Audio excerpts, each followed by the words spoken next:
Hello everyone, welcome to the stream. Up. Oh.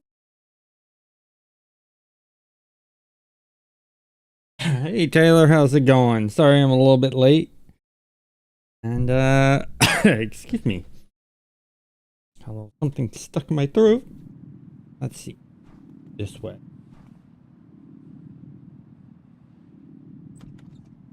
Jump in.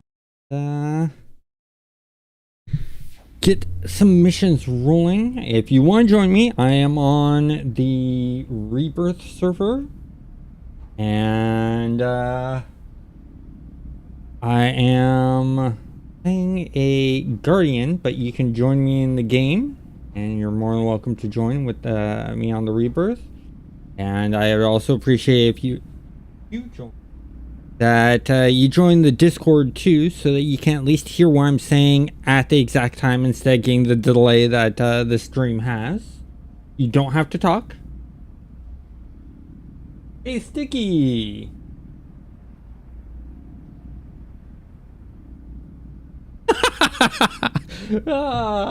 I just sort of got lost track of time. I set everything up like 10 minutes earlier. I'm like, I got time to go watch some YouTube videos on some things, and sort of got caught, hooked into the videos, and then I realized what time it was. Like, oh, I'm supposed to be streaming right now.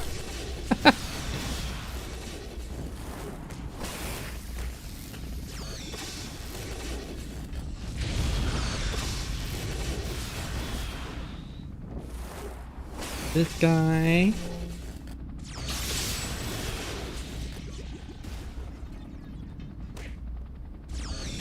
All these artworks taken down.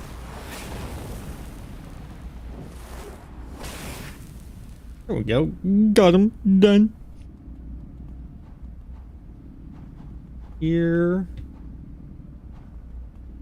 Have.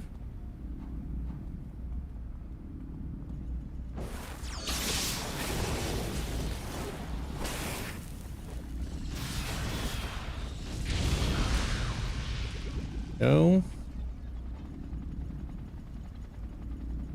Oh man, I hope everyone's been having a good weekend. I had a decent weekend. So mainly relaxed the entire weekend since it's a holiday. Did work on the video for today that came out. Make Shang Tsung from Mortal Kombat. Recommendation idea from a viewer.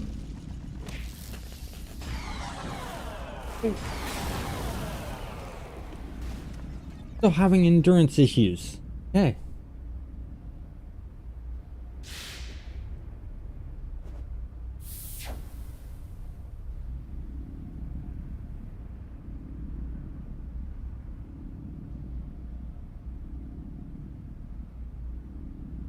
Actually, size altering would not be that difficult. They could literally just use the scaling that they have for the characters when you do character creation, or go to the tailor, access that chunk of code for each power. Like, shrink would make you really small and stuff like that. Because if you look at Thunderspy, you can get really small and you can get really big. They enhance the sizes you can make characters. So they just need to access that chunk of code and set it to a power. So you hit shrink, it shrinks you down. If you hit enlarge, it makes you bigger and taller for the character. And I think that's the best way that they could do it. So that kind of thing would be possible within the game. They just need to do the code work.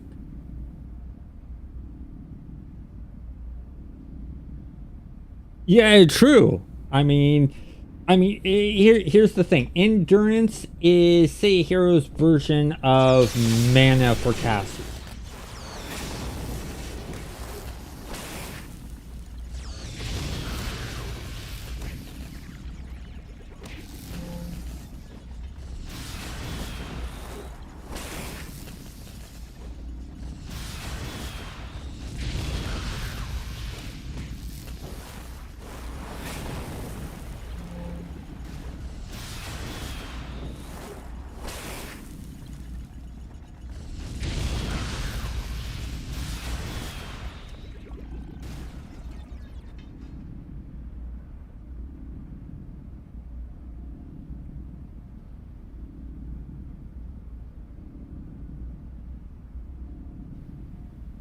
Yeah, it would be a very fun power set to add in. And I could do a video talking about how I would do that as a developer and set that up in the game.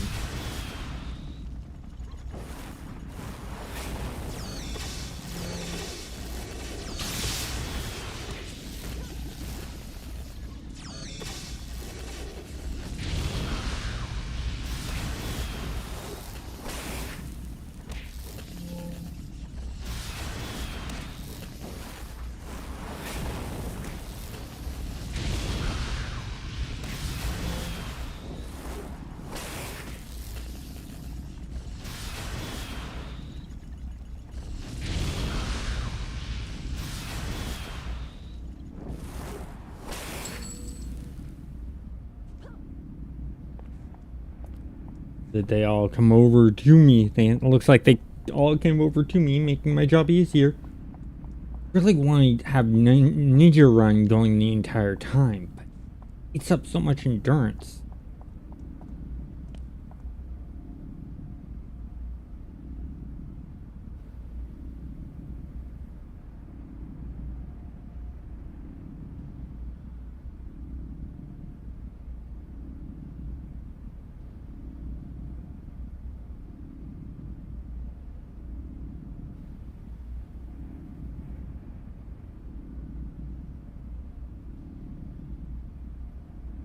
Yeah.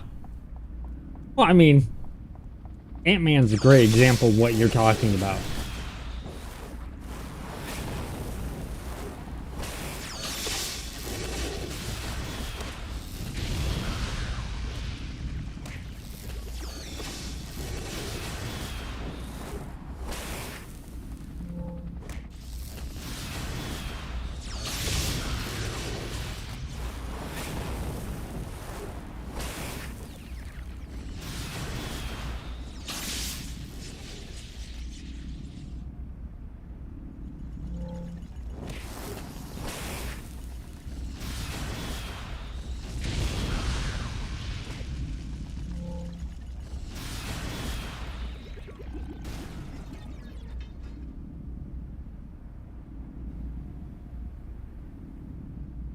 Ooh, I like that idea of being able to hit like weak points.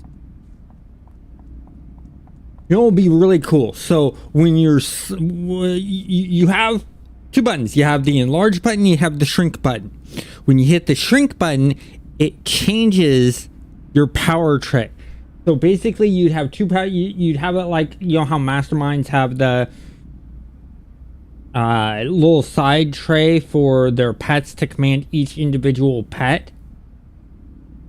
What if you had, with that power set, you had a small little tray with two buttons on it, shrink and grow.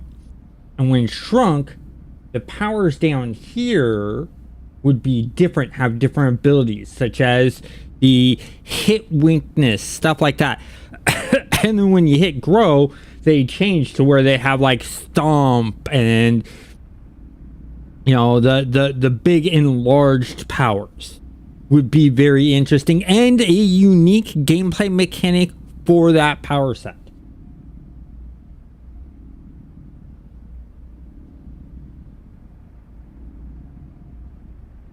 Yeah, they don't have that size of being the size of literal buildings you are. That is correct. But you can get up to like 9 feet. So it's not like extremely large. You know, maybe later on, I don't know. Thunder Spy may have limited the size. I have to talk to Senpai and see if they could go bigger, and they just limited because of the screen size that they have. Because when you go at 9 feet, in the character customization screen, it looks like your head's about to be cut off in the screen. So they might have just limited it because of screen real estate and that it's a fixed camera.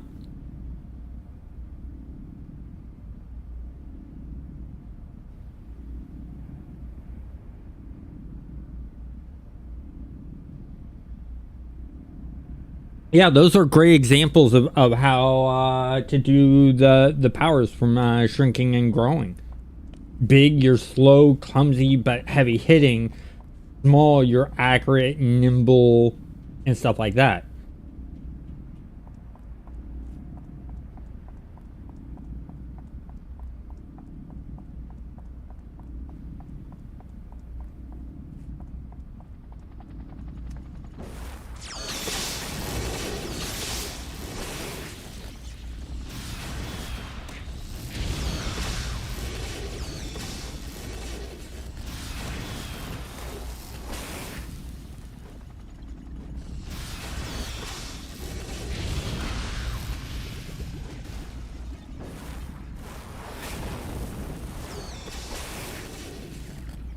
Oh, got that one.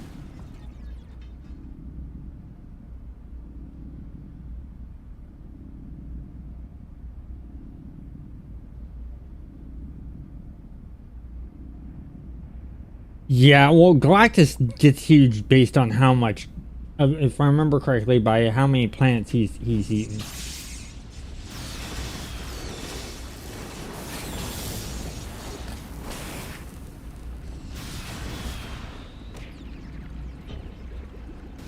Here.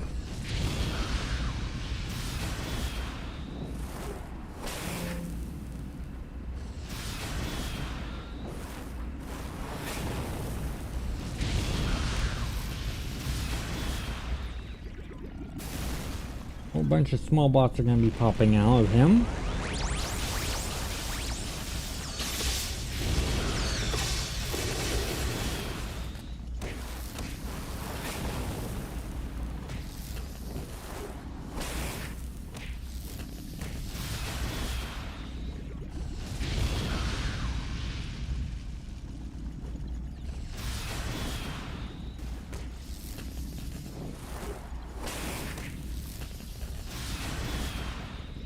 There we go. Well, come on, I should have hit the guy next to him too.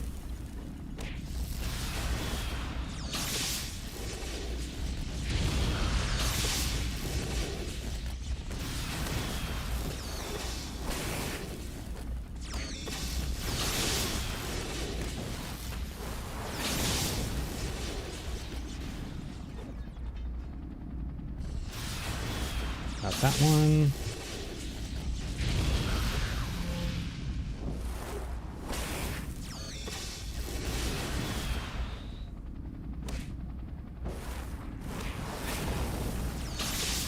Finish this guy off so I can talk to her so she'll start helping out. There we go.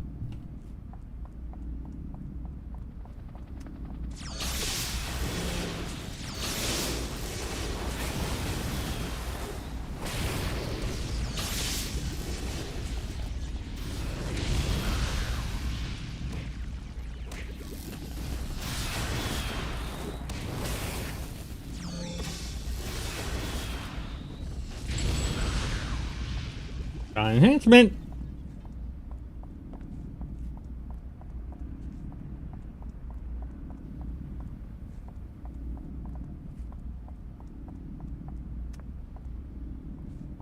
With me. Gotta search boxes for things.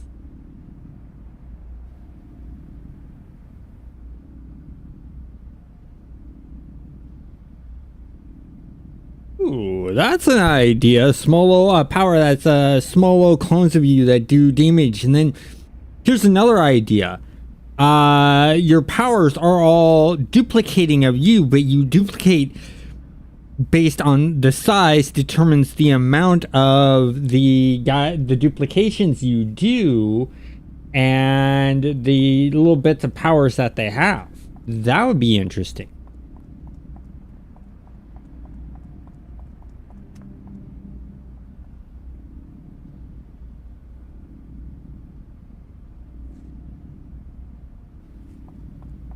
Well, no, I mean, there's like multiplicate man and you know, stuff like that it can sort of base off of, but instead of just doing the character the same size, they would do them in different sizes.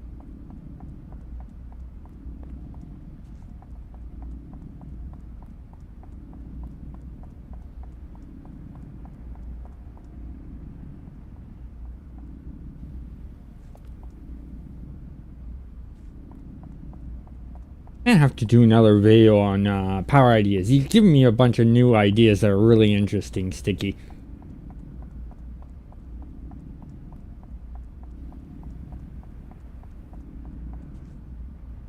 Turn on Ninja Run here. Back to beginning.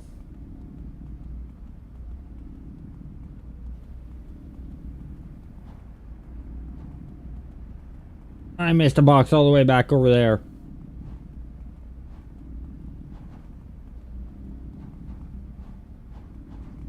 Hidden in this corner.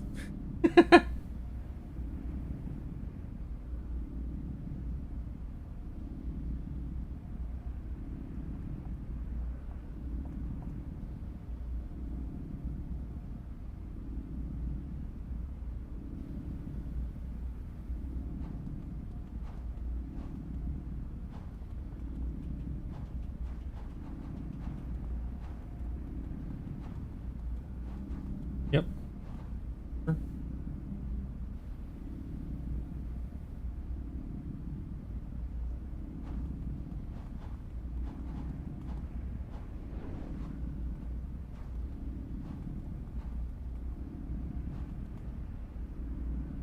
If I remember correctly, there's going to be a lot of boss clockwork. Yep. One. Orange. Should get me 14 if I find enough of them, because if I remember correctly, there's like a total of 3. Run up and pop him on the head like so, and of course I miss.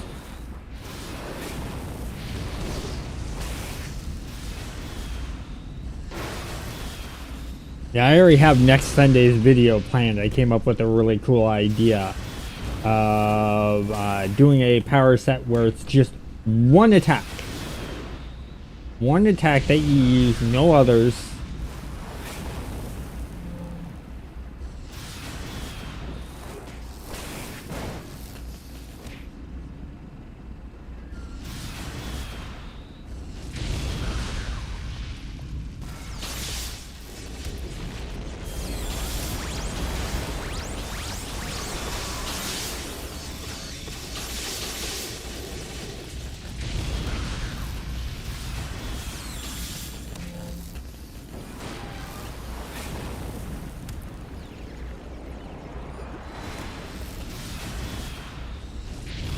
Just leave me on my own?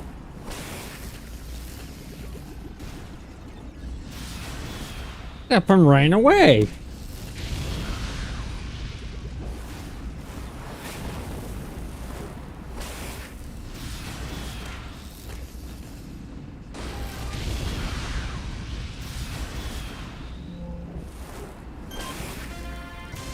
There we go. And I'm sticking around because it's gonna spawn these little guys, the gears. Blue, so they're worth a little bit of XP. There was only 2 of them. Okay, so not gonna get level out of that. Hey Nunya, how's it going? Long time no see, man. And go here. Mission there. We'll turn on. I need your distance away, so let's teleport.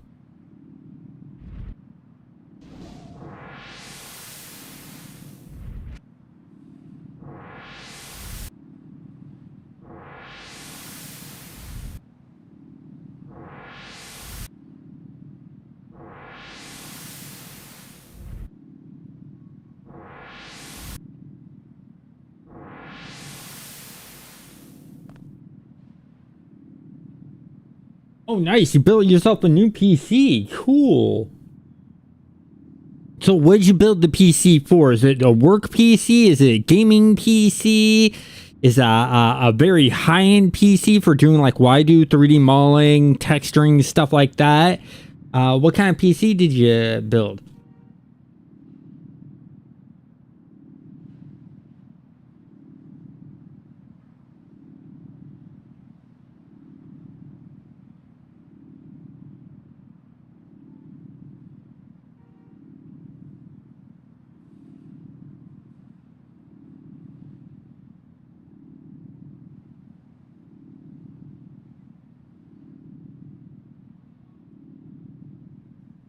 Yeah, in-game science, in-game magic.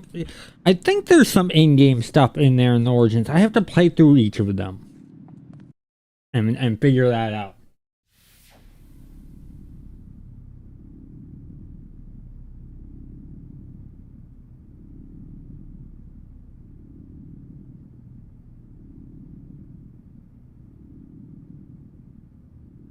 Now, are you talking about like main storyline stuff, or are you talking about origin storyline stuff?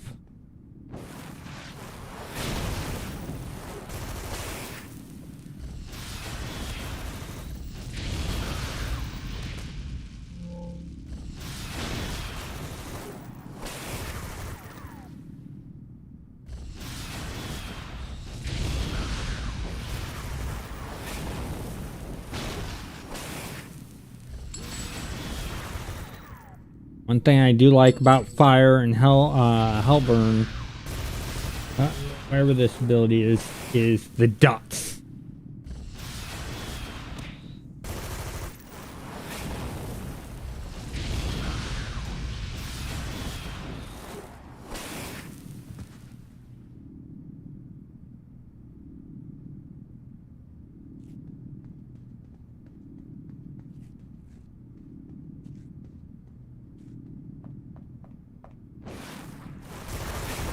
I got all three in that one. Nice.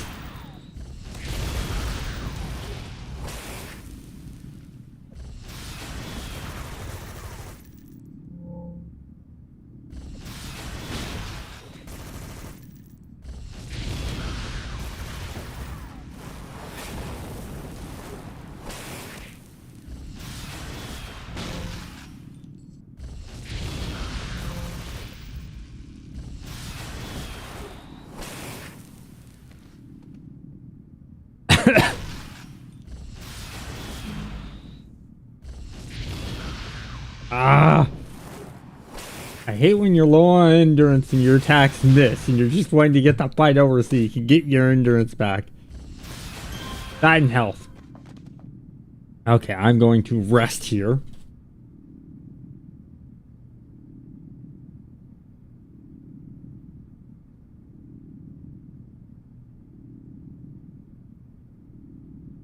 Yeah, that's a good point. Okay, so we're talking about the incarnates. Yeah.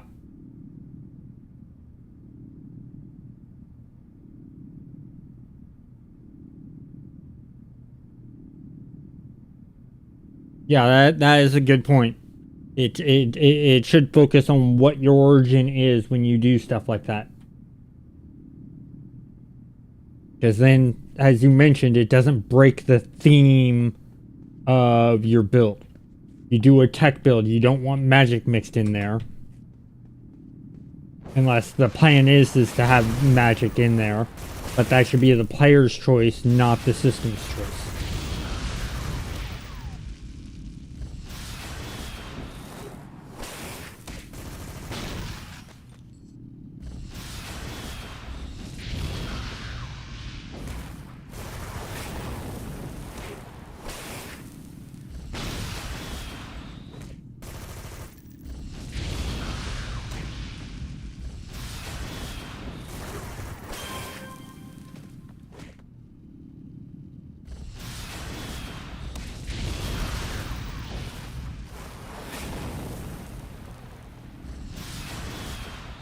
There we go.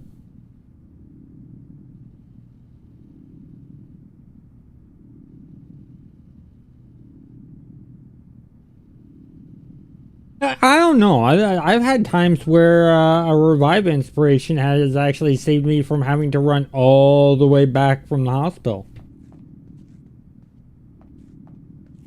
I do have 3 here. I'm not using it that much. Man, these 3. Been having some health problems, so do a health one there. Fix endurance problems, so I'll do that there.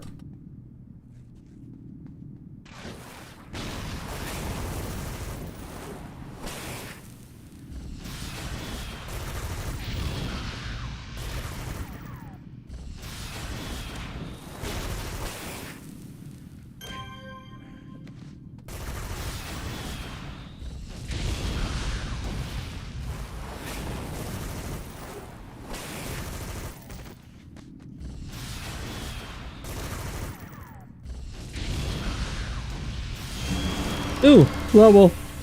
I was like, I'm gonna need to heal up here. But since I got a level, there's no point in needing to heal up.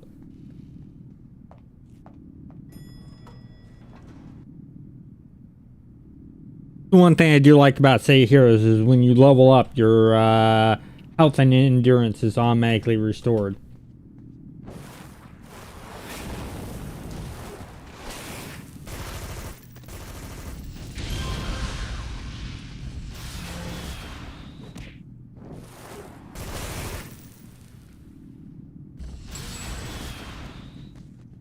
Ooh, got Rusty.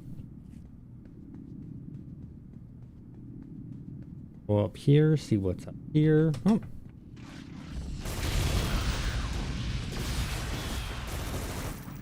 These guys here, there's a 50-50 chance that there's going to be some guys upstairs. These guys weren't here, there was a 100% chance that there would be some guys upstairs.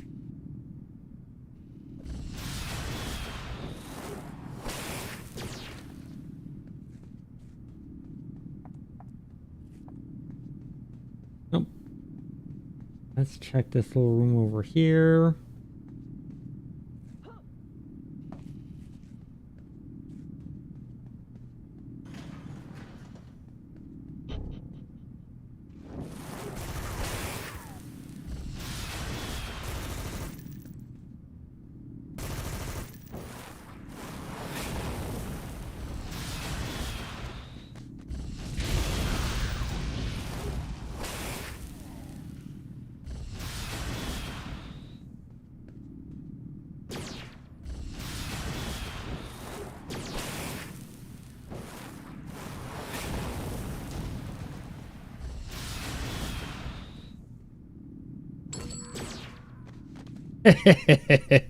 Love that.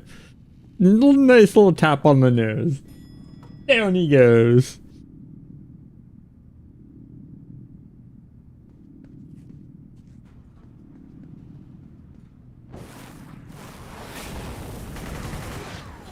Two out of three, not bad.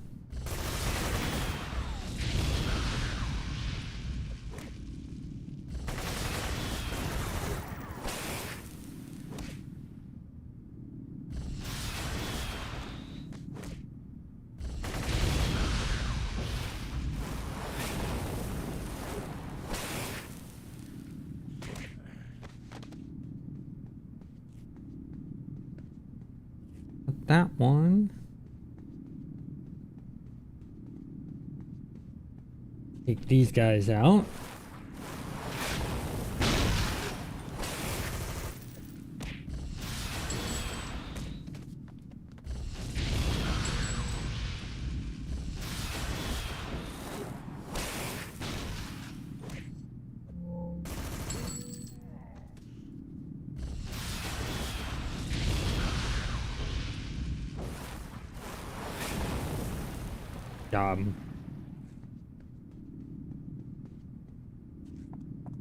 Here's oh, just one.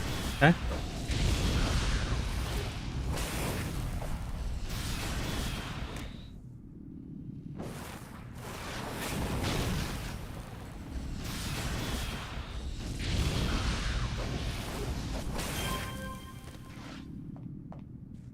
No worse for me. He'd shoot me while he was dead. Nope. Guy's coming in.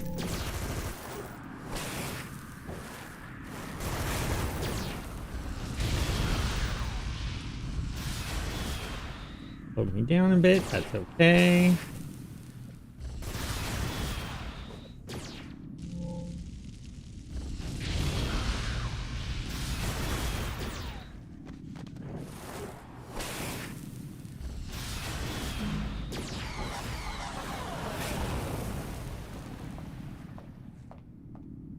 Good, we can. No, I'm not gonna rest because endurance, when the powers are off, regenerates quickly. We'll just use our natural regeneration of endurance.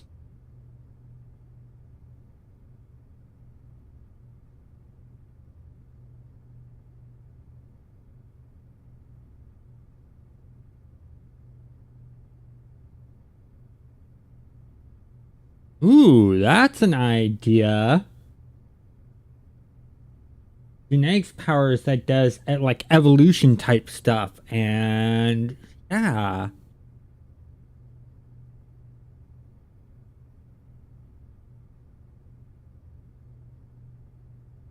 Genetic manipulation power.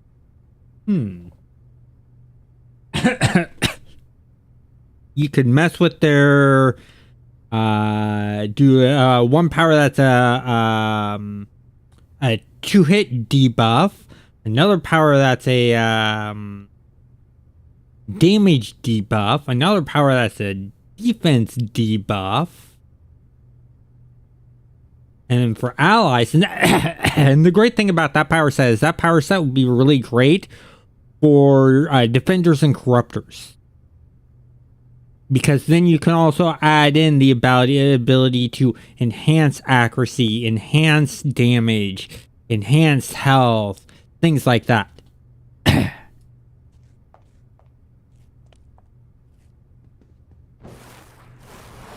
You know, it helps if I turn on my defenses.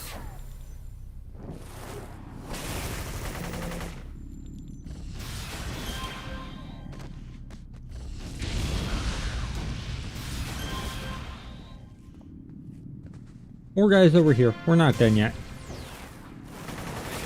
Get all the XP we can.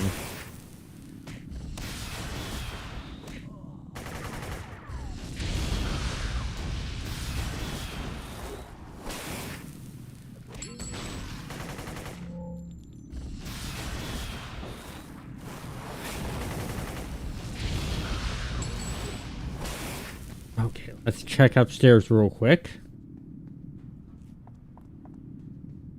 Yeah, now we've officially cleared it out.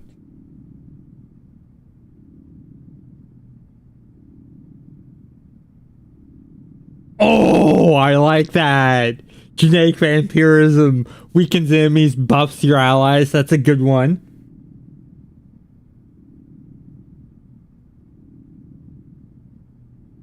Well, here's the interesting thing. Thunderspy has done something dealing with sort of like pack mentalities. What was it called? Obedience. For the masterminds, they put in an obedience line. For the secondary. Let's see. Here.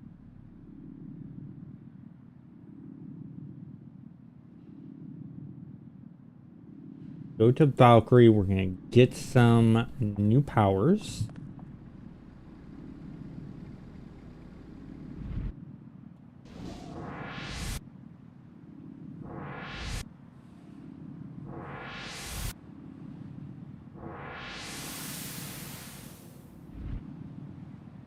There's no point in teleporting just a couple feet. I mean, we could be super lazy.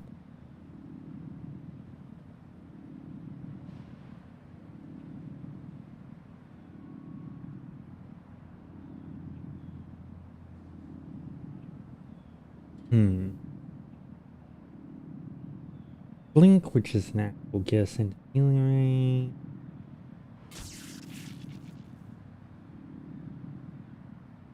Just another attack. 6. Okay, that's gonna be good for AoE around us.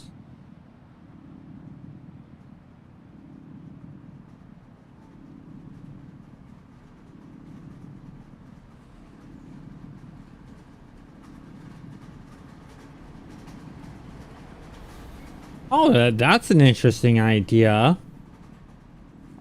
That power set of if you're solo, it just sort of buffs you and stuff like that. But then if you use the pack tactics, it does it for the group.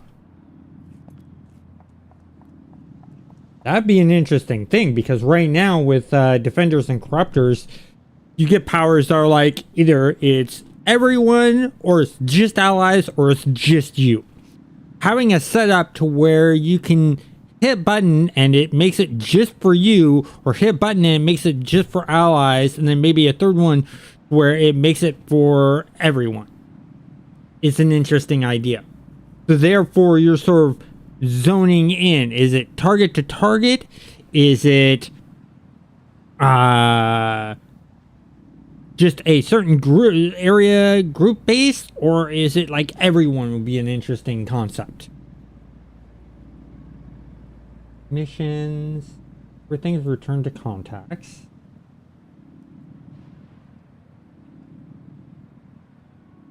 That one. Talk to them.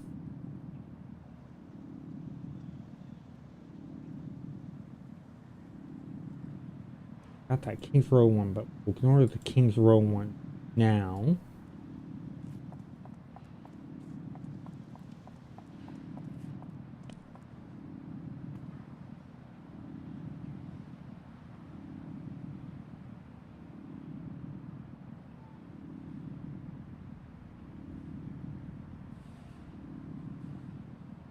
Ah, hey Shay, how's it going? I'm gonna teleport this way.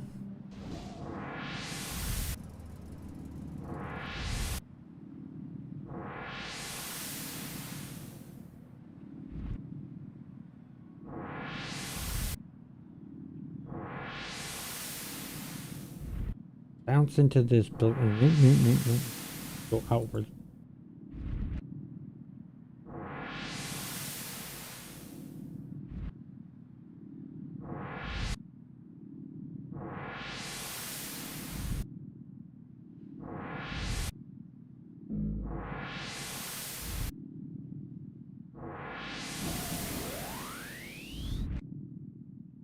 Put some endurance reductions on my teleport.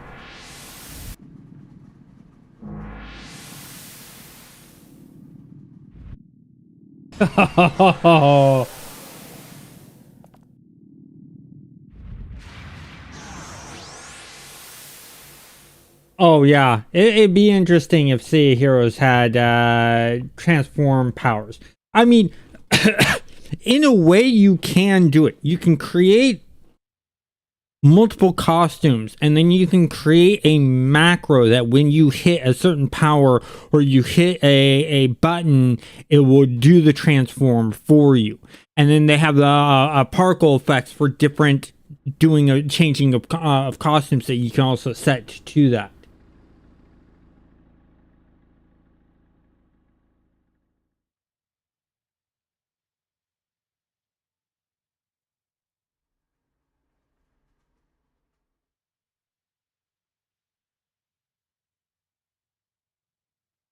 To talk to him, get introduced to a new contact,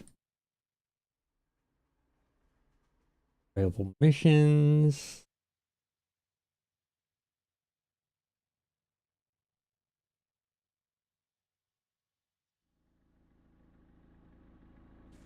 That one's at Park. New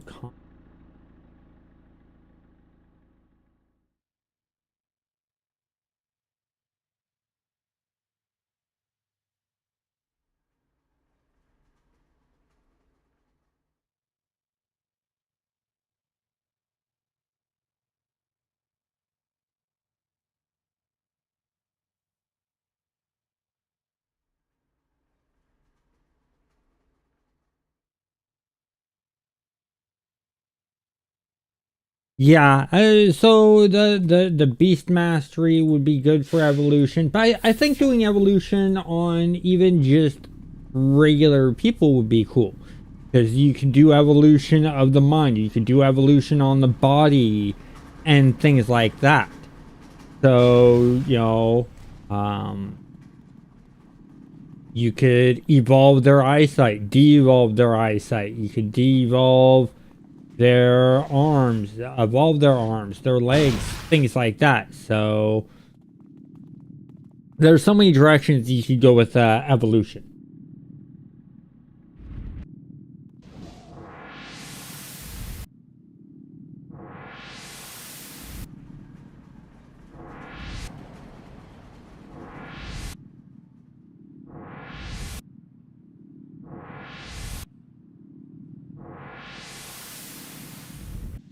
Hello, how's it going?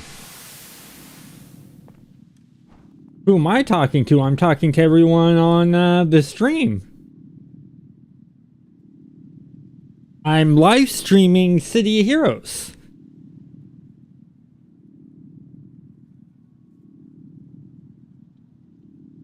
YouTube.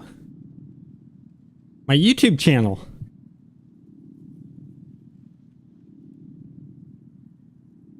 Yeah.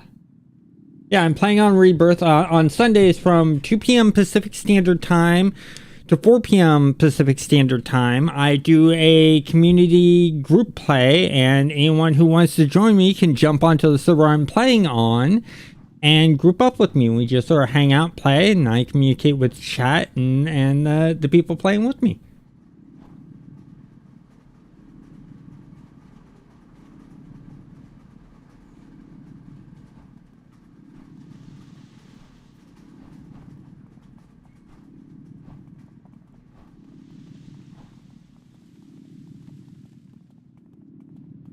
Yeah, it was fun playing with you on Saturday.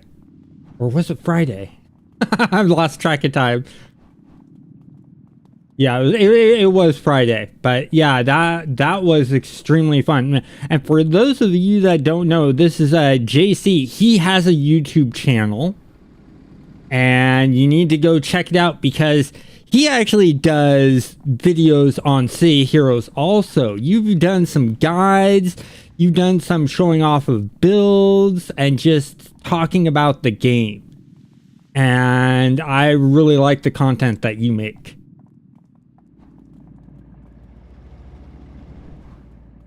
Yeah, well, that's the thing is a lot of people think that only the people who used to play City Heroes play City Heroes. I've gotten a lot of people commenting that they never heard of the game, or that when they heard of the game, they were too young and their parents wouldn't buy them the game. They're interested in getting back into the game. So there are a lot of new players and casual players jumping into the game. And City of Heroes is a good MMO to get into for casual players. Because it's not like... Hmm?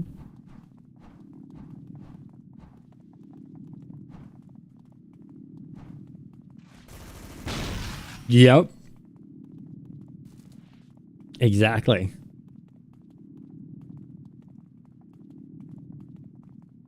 I focus on both ranges. I focus on the long-term players that have been around a long time. I focus on the new players coming in and stuff like that. Because, yeah, there are guides out there from when the game came out in 2004 and stuff like that. And YouTube was young.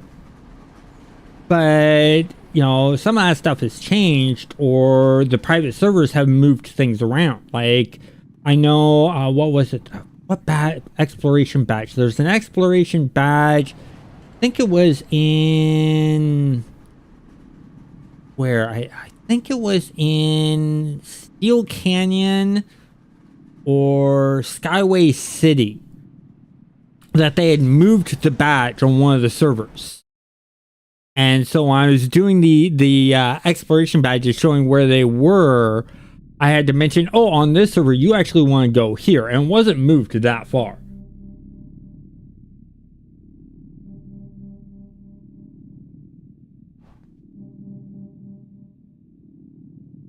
Now, JC, do you just play on Homecoming, or do you play on the other servers too? Just Homecoming?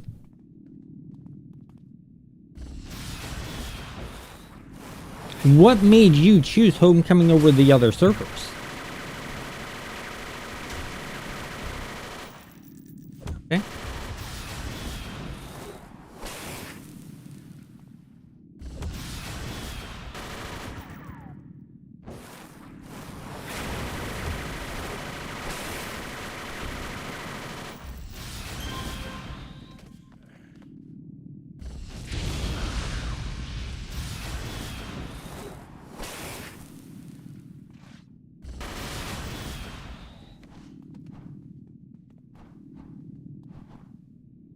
Could do Ninja Run, because they don't have Ninja Run like they have out in Homecoming.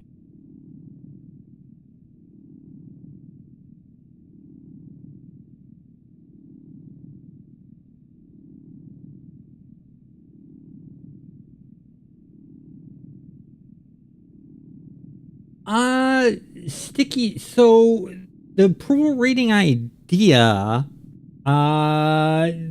that's great for balancing and informing players of that. But I don't know. That could be abused very, very easy. Just like how Steam's review and rating system gets abused every so often with review bombing and things like that. So that's a very slippery slope to put a gameplay mechanic like that in.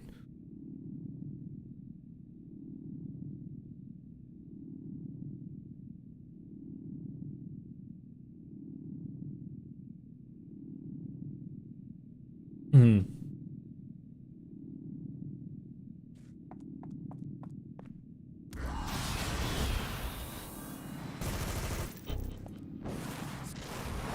Yeah, but as even Homecoming has mentioned, they can still get the cease and desist. It is much less likely. Yeah. Very true. I mean, look at what's been happening with some of the EverQuest private servers. They're in legal battles right now with Daybreak Games. And they're sort of like, well, you're not going after Project 99. And Daybreak Games is like, that's because we have an agreement with Project 99. There's a reason they don't go past an expansion. There's a reason they don't manipulate and change the code to make the game different. They just host a server that goes up to a certain expansion and stops there. I think it's like the second or third expansion that goes up to. And it's to give...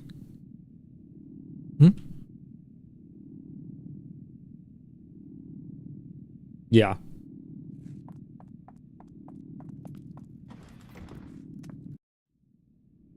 Mm-hmm.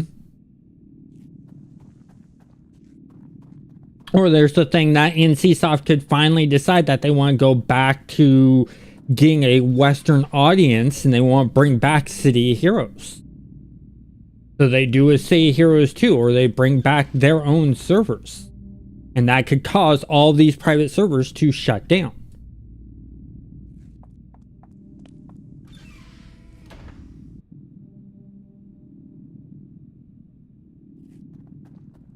Mm-hmm.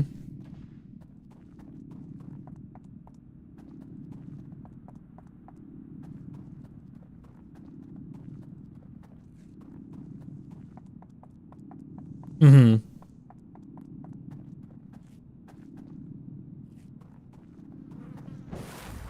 Yeah.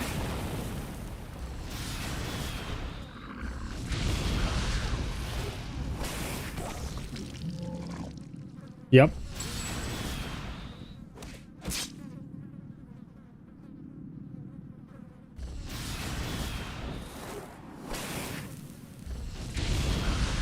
Yeah.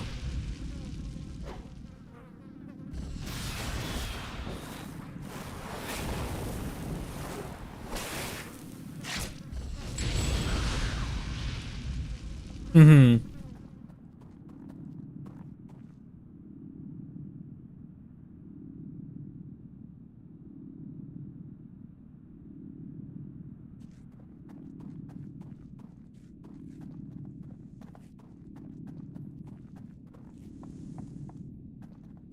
Yeah. Because it's sort of like that backlash from the player base on those private servers.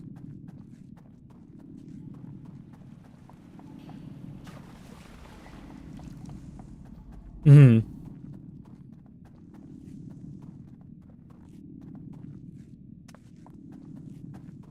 Yeah. Yeah, I've been playing on so many different private servers for so long that I was like, as soon as I heard about it, I'm like, I'm gonna jump in and play while I can. You know, same thing with Star Wars Galaxies. Or, you know, Shadowbane. You know, I like to play on... I play on the private servers for MMOs that you can't play any other way. If an MMO is still going and still going strong, like EverQuest, Anarchy Online, Dark Age of Camelot, I'll play on their official servers because I want to support the actual true devs. Because they're still keeping those games going. But games like Warhammer Online Age of Reckoning, there's no official servers. It's been shut down. So the only way to play it is through the private server.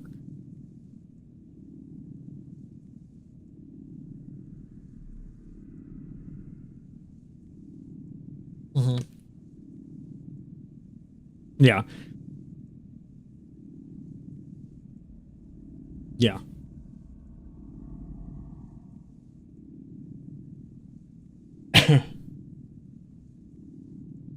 Mm-hmm.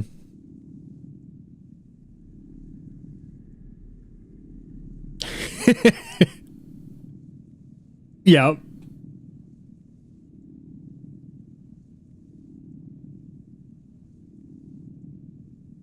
Yeah, definitely. But you also don't want to spread yourself so thin or have all those games that you enjoy playing them just be working on YouTube videos, because then there'd be no game you could go to just for your own personal fun and enjoyment.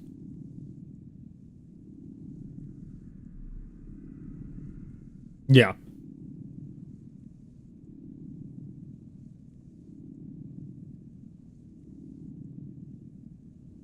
Yeah, exactly. No, it's not. And I've learned that because I also do No Man's Sky on my channel, and my No Man's Sky videos get way more views. I think the most views I've gotten on in any of my City of Heroes videos is, I think I'm maybe at like 3,000 views for my top City of Heroes video, where my No Man's Sky video, my biggest one, is 70,000 views. But then there's also the huge difference in the player base too. You know, my Stars Reach videos get about the same amount as my City of Heroes viewership gets. But that's because that's in pre-alpha. I think once that launches and they've gone way public about it, that's going to get some big viewerships, especially the Star Wars Galaxy fan base, are all going to go flooding into that game, who like the gameplay mechanics and not just Star Wars Galaxies because it was Star Wars.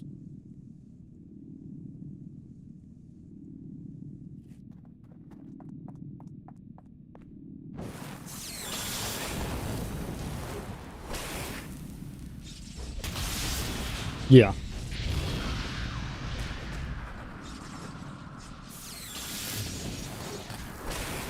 Mm-hmm.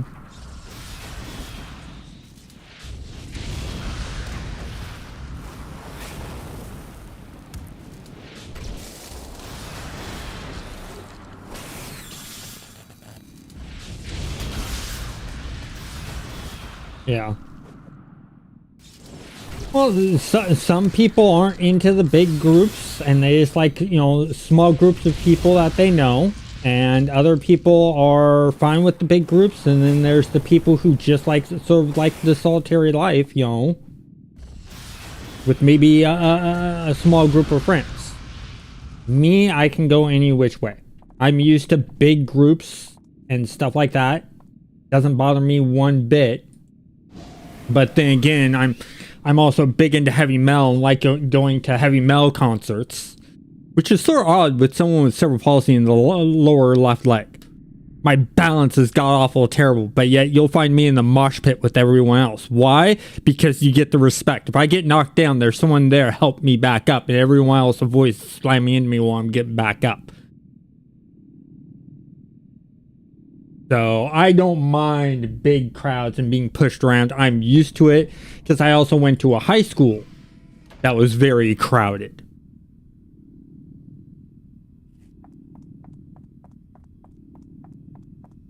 But then there's also the times where I like being alone. Like when I go on some cycling trips, because I also do cycling tours, where I'll cycle hundreds of miles to some place and take several days to do so. And sometimes I like just doing that solo and being by myself and with my own thoughts. Other times I like to invite one person with me. Other times I like to do big group rides. But that's me, and my moods on those kind of things sort of switch and wane.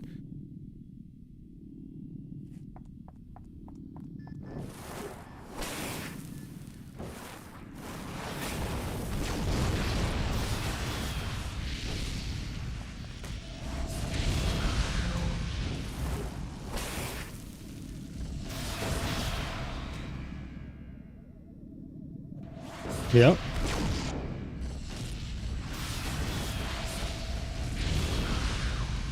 Yeah, I've had friends like that. In fact, what was it? It was the first time I went to PAX West. I was in college, and I went with a college classmate, and she hates her picture being taken. She will literally punch you and beat you up to get the camera away from you if you try to take her picture.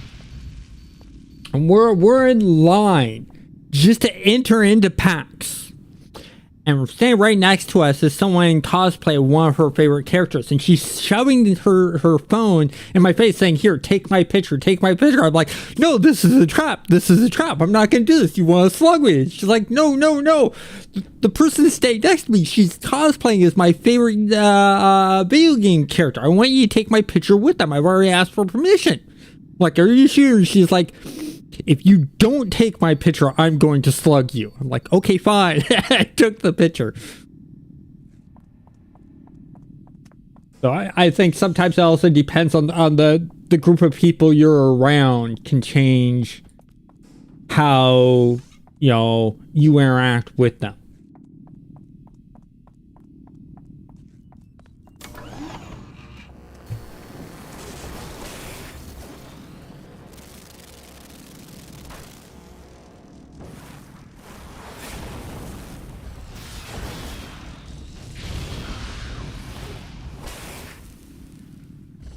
Oh, yes.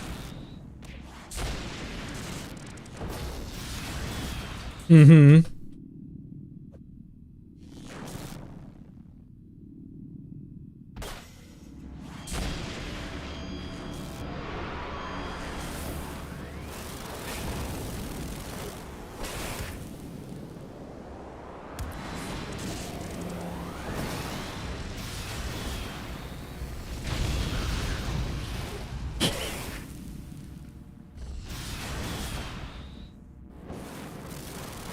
Well, it also depends.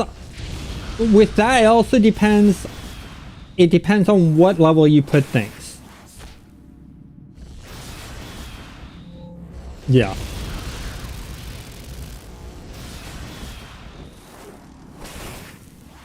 Yeah.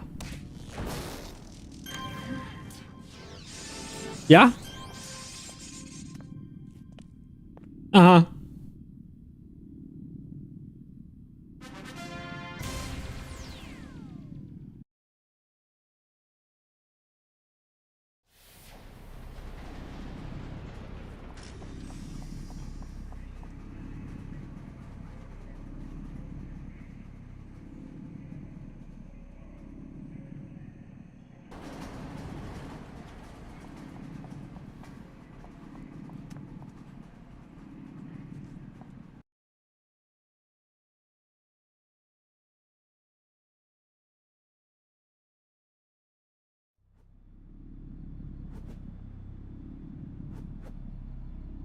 Mm-hmm.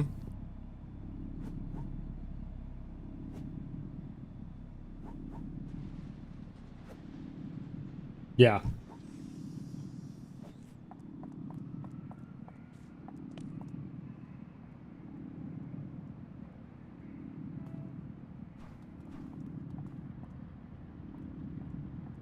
Yeah.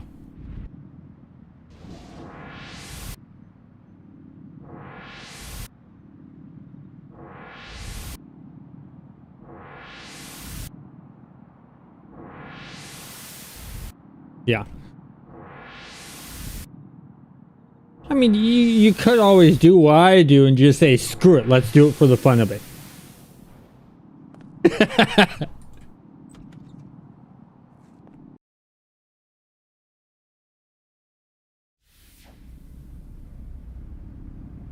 Mm-hmm.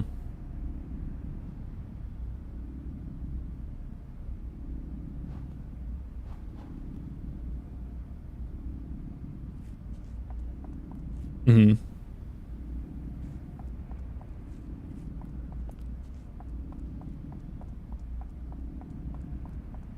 Yeah. Yeah.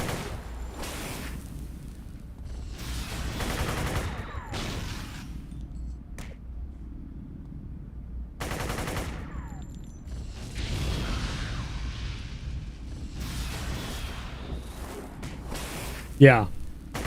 Well, and that's where, the good developers take the time to balance things out. And why you see games constantly being balanced is because they're seeing the way the players are playing the game, what they're doing, and they have to adjust to that.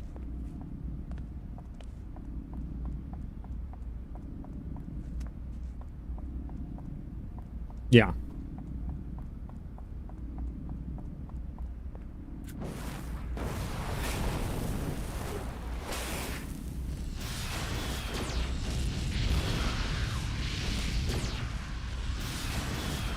Mm-hmm.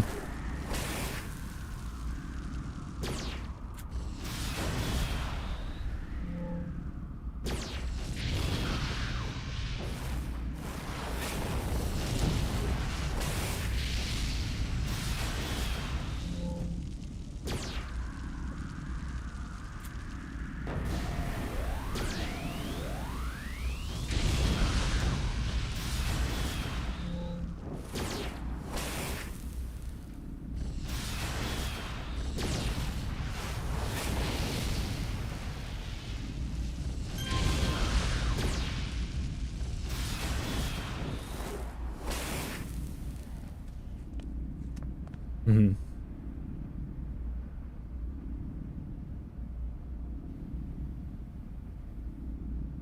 Yeah.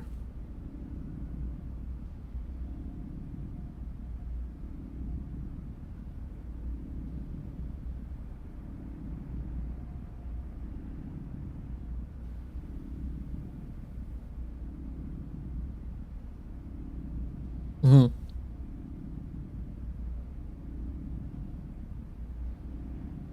Yes, but you also got to look at the development team. The development team, City of Heroes was their first video game and their first MMO. They'd never made a video game. They'd never made an MMO before. So they're very inexperienced on how to balance things out. It takes a seasoned video game developer to know how to balance things out for a video game. Because how you balance something for a video game versus how you balance something for a tabletop war game versus a pen and paper role-playing game are all completely different beasts in how they need to be managed. And the only way you get that experience is by actually doing it or being a part of a team who has the experience and learning from those experienced people.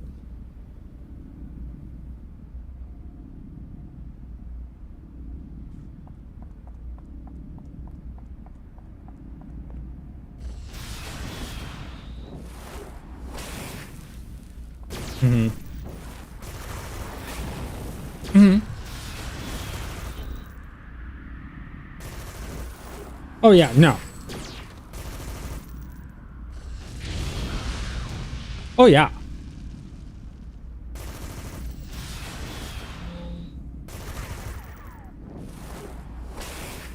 Yeah.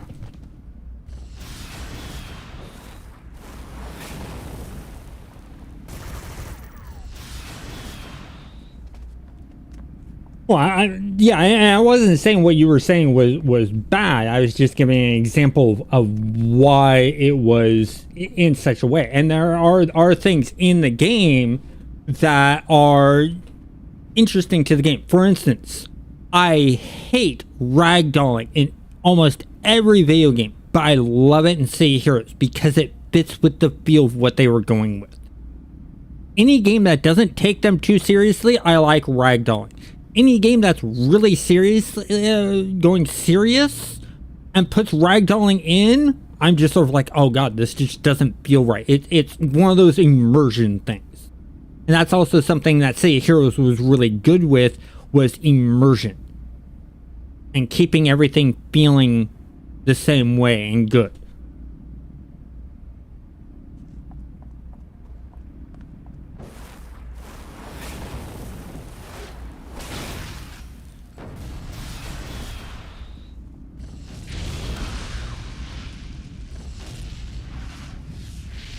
Mm-hmm.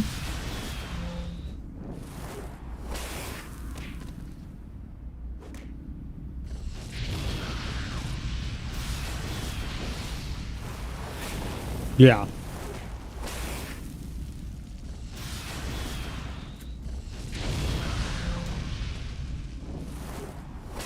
Mm-hmm.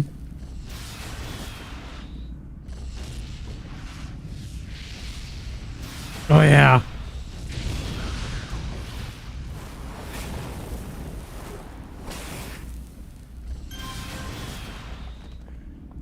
Oh yeah, it yeah. And Friday when we were playing, I was on my plant dominator. My Seeds of Confusion, it felt almost pointless to use because we had that 4-man group going and wasn't seeing much benefit to it. So I every so often I'd touch it. When we had like 2 groups coming together and fighting us, then I'd use like the seats and stuff like that. But other than that, I was just using the group snares and my attacks and keeping to that.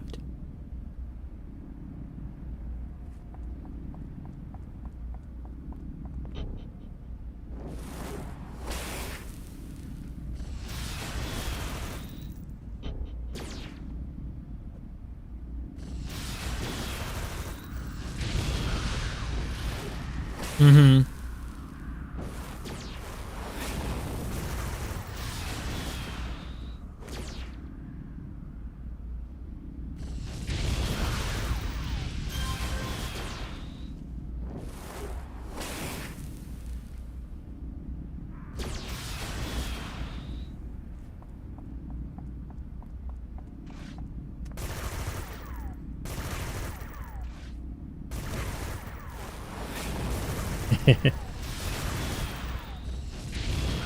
Mm-hmm.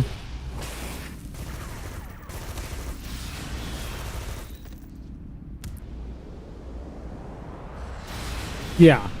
Or we'll have enough control powers to be able to handle the situation.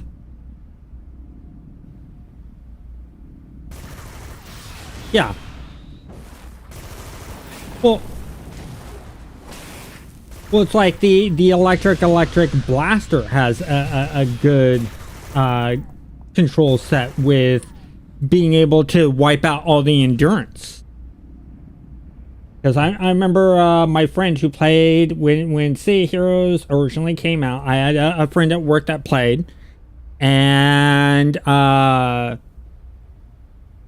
he played a firefighter tanker, and he was like, "Oh, I can pull a whole entire zone and take it all out." And this is before they heavily nerfed the firefighter tankers. And I was like, "Yeah, I can take on a group of 20 with my blaster." And he's like, "There's no way." And I jumped in game and I used my 2 powers, and he's like, "Holy crap."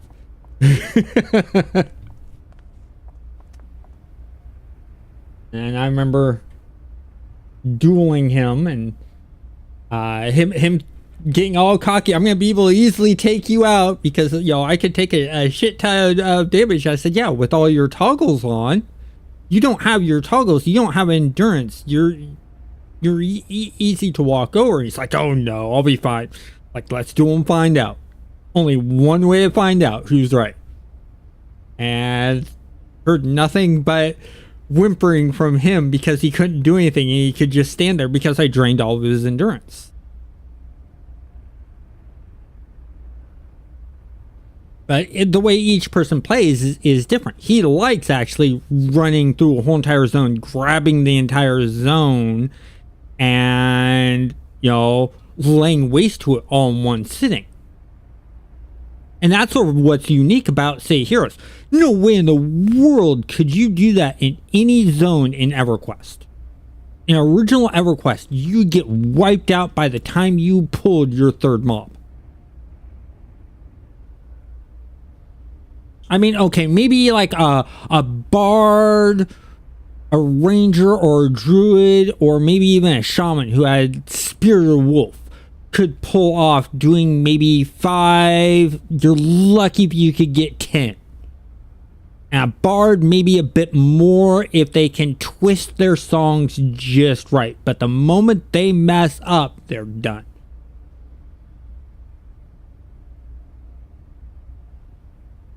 But that's what's fun about some of these MMOs, is I like the MMOs that do things differently. I like MMOs that don't just sort of copy and paste. So, I liked EverQuest because of its difficulty. The fact that you were lucky if you could take on a green mob on your own, and that enforced group gameplay, I really liked. City of Heroes, I liked for the way that you literally you can make yourself look like no one else in the entire game. You could have hundreds of players just standing around you and you would stand out. And then, the fact of how they did things that, the mobs didn't spawn within sight. And they spawned around corners and things like that was very unique. The whole it's the first superhero MMO. And the fact that, most of the time superhero games were crappily made anyways, and it was done really well. They did an amazing job with the game. I like that. Star Wars Galaxies, I liked it for its crafting and its harvesting. There's a purpose to that, whereas in most MMOs, your crafting is a secondary thing. You're always going to find better equipment out there in the world. And that's why I'm sort of excited for Star's Reach, is they're taking that and they're bringing it to another level. They're literally taking the artistry of the player and letting the player's artistry come into the game by being able to choose the textures and materials that are shown on the model, and then also put their own stamp on it. A maker stamp on it is really unique.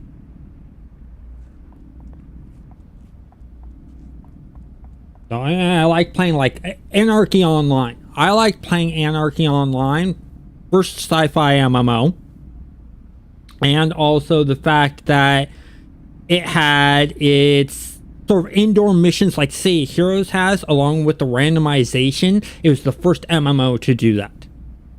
And it had very sort of cyberpunk type feel, sci-fi feel to it. Was really, really cool. And the fact that that game's still going is amazing.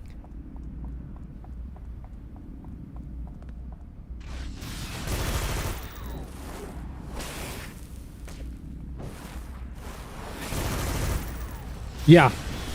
I mean, the only MMO I'm not a big fan of is World of Warcraft. The reason I'm not a big fan of it is they casualized it too much, where it got rid of a lot of the group necessity that a lot of MMOs go for, and the working together feel of it. The only time you really needed to group up in, for me, was when I was doing those raids. And that's about it.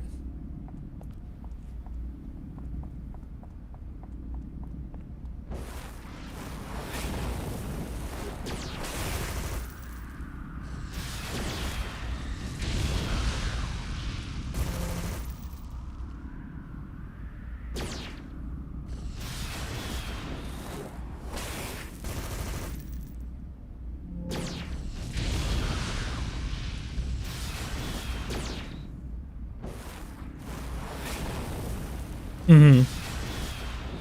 Yeah.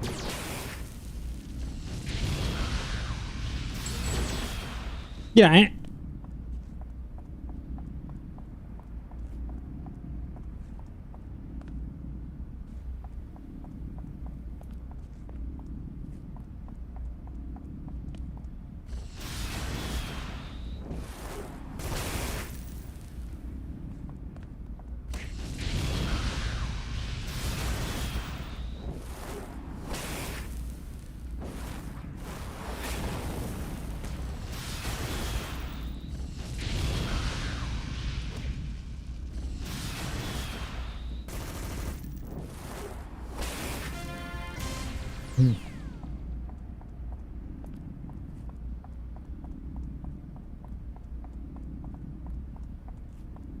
Yeah.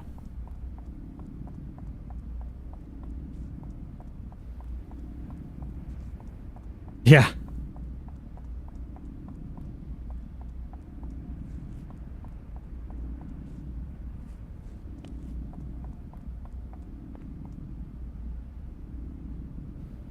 Mm-hmm.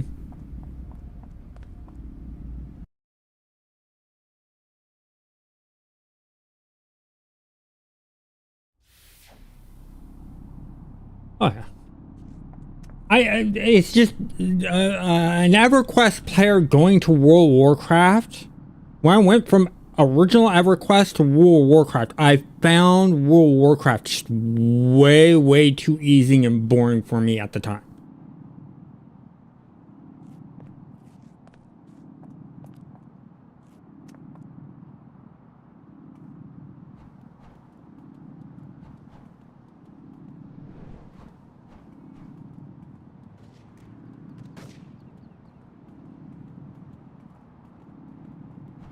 Mm.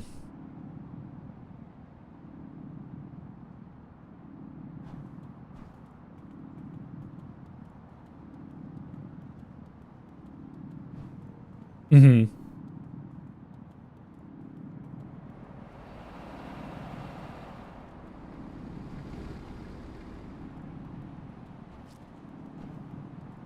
Yeah.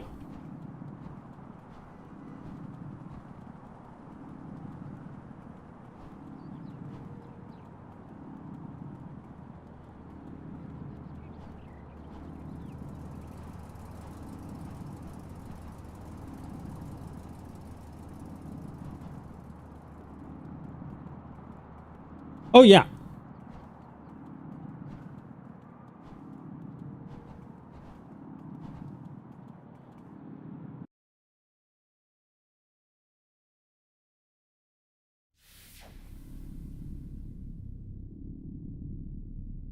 Mm-hmm.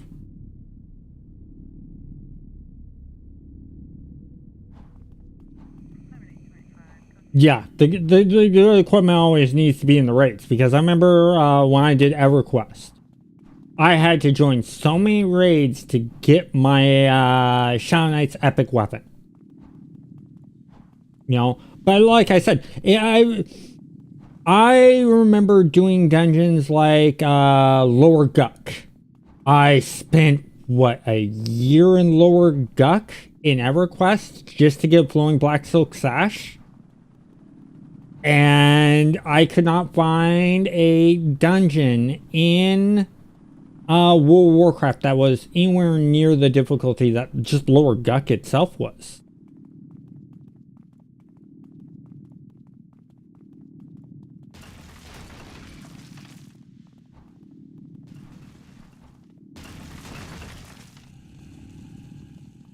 Mm-hmm. Yeah. Yeah, see, and mm, yeah. Yeah, see, that's the thing is in EverQuest, Lower Guck was like a level 30s through 40s area. And in the original game. And they were heavily focusing on community and players working together. And that's sort of why I play MMOs. If I want to play a solo player game, I'm going to go play any other game. I'm not going to jump into an MMO. You know?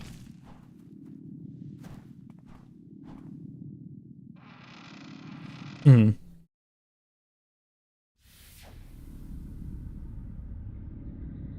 yeah.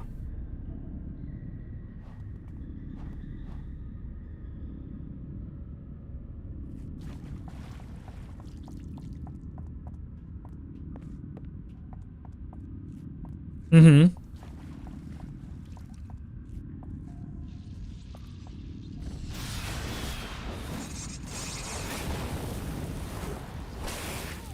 Well, yeah.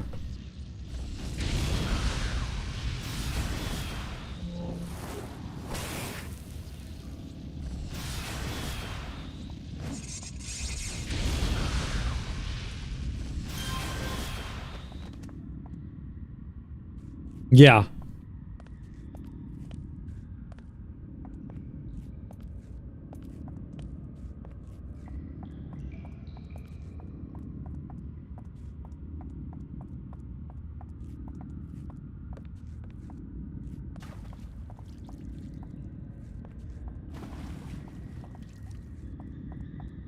Yeah, well, that's the interesting thing. That's something that World of Warcraft introduced into the MMOs when it came out, is the ability to be able to solo a lot of the quests, adding in the ease of being able to find the quest givers with the little question mark above the head. Before then, you actually had to explore the world, interact with the world, and talk with the NPCs to find the quests. It wasn't just sort of given to you.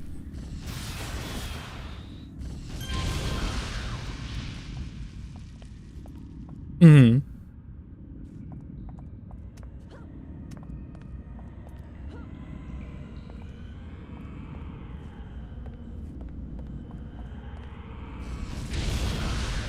Mm-hmm.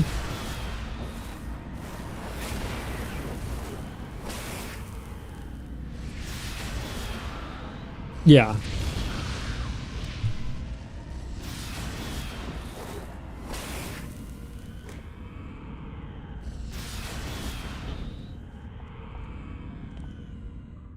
Yeah. And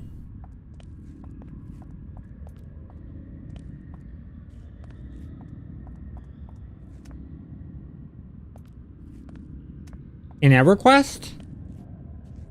Oh, World of Warcraft. Okay. Yeah.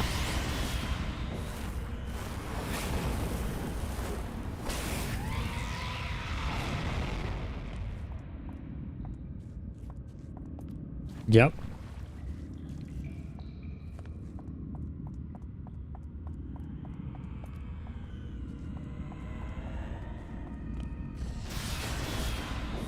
Mm-hmm. Yeah. It's always demand that change things, and that's the thing. You are right that World of Warcraft is set for the more casual gamers, like you said that you're more on the casual, relaxed side of things. Whereas EverQuest and games like it are meant for players who like to explore and discover things on their own and look into every nook and cranny by default, which is sort of feeds to my kind of gameplay. I like looking everywhere, and that's one of the things I like about City of Heroes is when you finish a mission, you're not immediately pulled out of the zone. You can stay in there and explore every nook and cranny of the randomly generated missions you want, which I find very fun. I see other players that just sort of, okay, I've done the mission, I've done what I wanted to do, I'm gone. And both are good.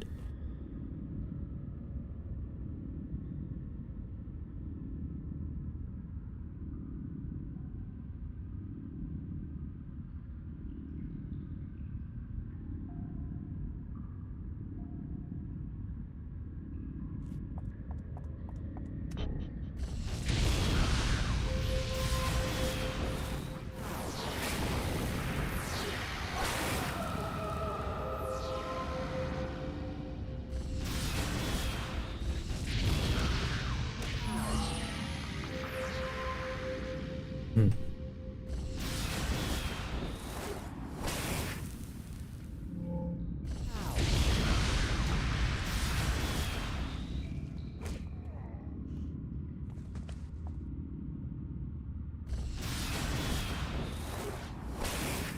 Yeah.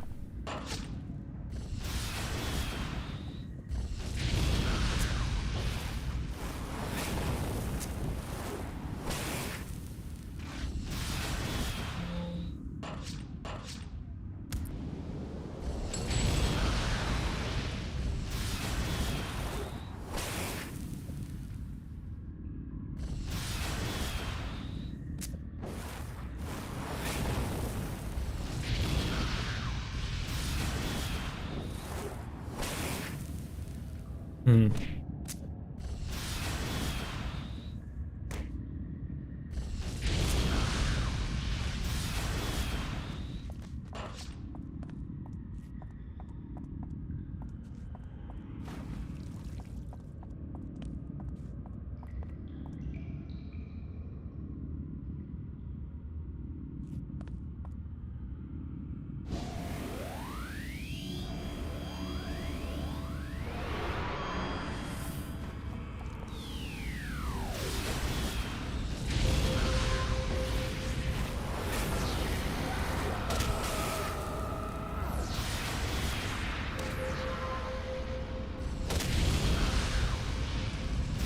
Mm.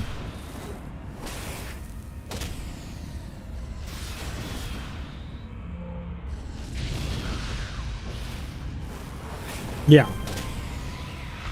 Well,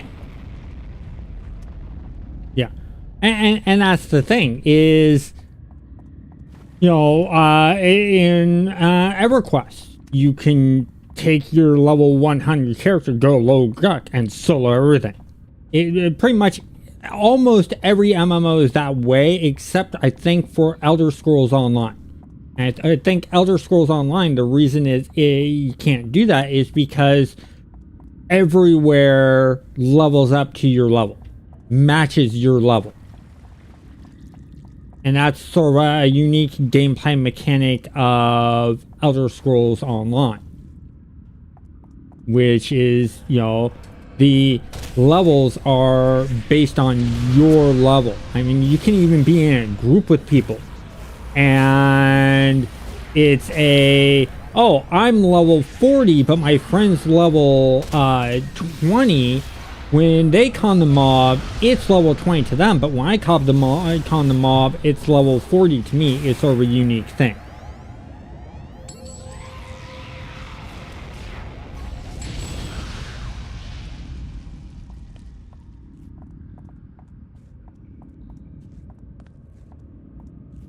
Mm-hmm.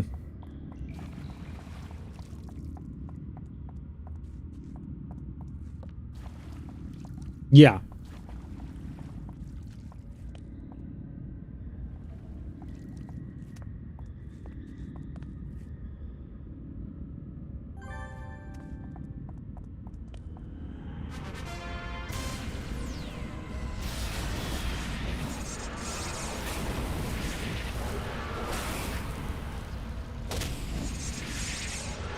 Yep.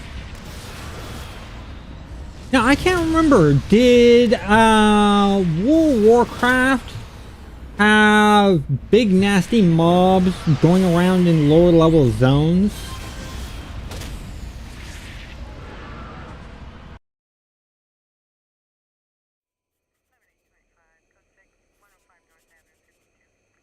Mm-hmm.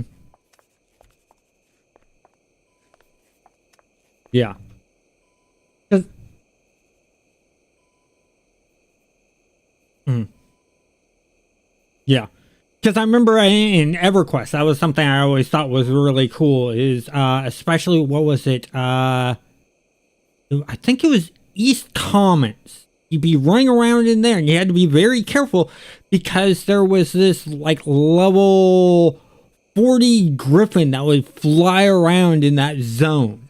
So you had to keep an eye out for this griffin, and then there was the what was it? South Row, which was a desert area, and it was meant for like your 20s level characters to sort of pull sand giants. There was a named sand giant that would run around in there that was in its 40s, and you had to be careful of because it would just decimate people. And it's stuff like that that I really like. Now, what I really like about City of Heroes, and I wish other MMOs would do this, is the fact that your high level 40 characters will get a mission that will take them back to Atlas Park, the newbie zone. I wish more MMOs did that so that the low levels could see the high levels interacting in that zone. I thought that that was a smart move. Because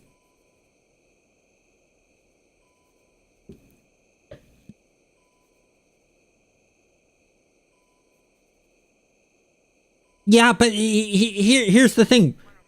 With City of Heroes, what they did is those high level missions were not street sweeping missions. They were indoor instant missions. So that high level would fly by, and majority of the time they would ignore the mobs on the street. There is that occasional person that would go through and just sweep everything along the way.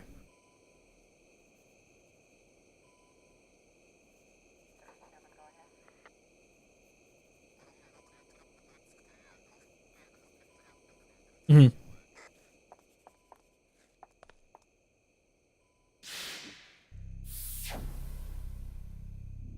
Yeah. Yeah.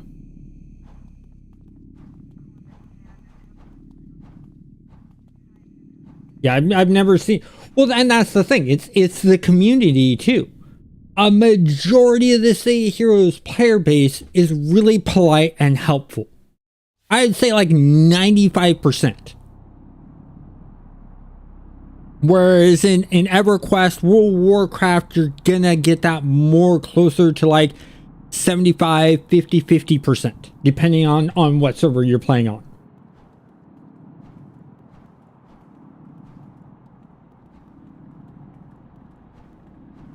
Yeah. Yeah. Oh, yeah. Well, I can say the same thing about EverQuest. You know, in EverQuest, there were several times that I was told, no, I'm too low level to do this, or I'm too low level to do that. And I would bet with the person. And I'd say at least 75% of the time, I'd win the bet. And I've gotten some amazing things out of making those bets. I have won some very, very rare things in EverQuest just by betting and saying, I bet I can do this. I bet I'm better than this person. And it's just knowing the game and knowing my capabilities. But, you know, it varies. And you know, when you're looking for an MMO, you shouldn't be going off of what anyone says, but your own personal interests and what you're looking for. If you're wanting an MMO that will guide you around and show you where the quests are and stuff like that, look for an MMO like that. Look for a theme park MMO. If you're wanting to create your own adventures, have your own fun, I recommend sandbox MMOs. MMOs that don't give you any clues and you have to figure things out for yourself and create your own fun. That's my personal opinion. And I'm seeing a couple messages here from Draco. Hey, Draco, how's it going? Draco, I hope you're still having fun with Arc Raiders. I do need to join you in that. Atlas, yeah, Atlas, how's it going, man? I'm planning on doing sometime soon a live stream of No Man's Sky and doing a fun Corvette build. Hey, Tyler. But what I was thinking, JC, is what would you think about doing a collab video where we talk about City of Heroes together and what draw us to City of Heroes and our interests into it and stuff like that? Just for fun. Just a fun talk video that we could both put up onto our channels.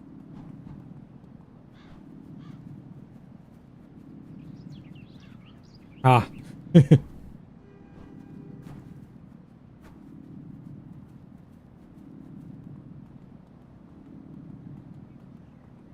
Mm-hmm.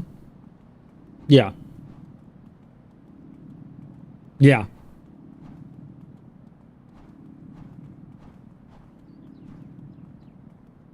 Yeah, that's the informal way, but I'm thinking more of a video where there's like talking points that we have and it's like controlled time set, so it's not someone having to scrub through a 2 or 4 hour video to get to that one little segment section.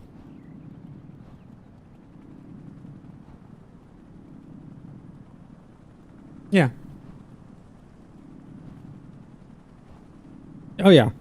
Yeah, I gotta look at my schedule too because I got my streaming times, I got my video times, I got my game development times. I need to heavily sit down and focus more on my video game because I want to get that out this year, and I'd prefer to get it out in the first half of the year than the later half of the year.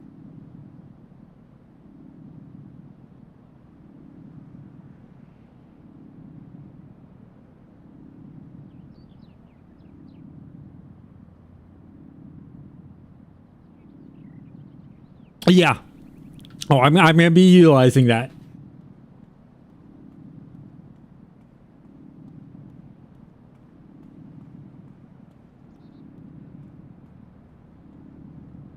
Mm-hmm. Yeah.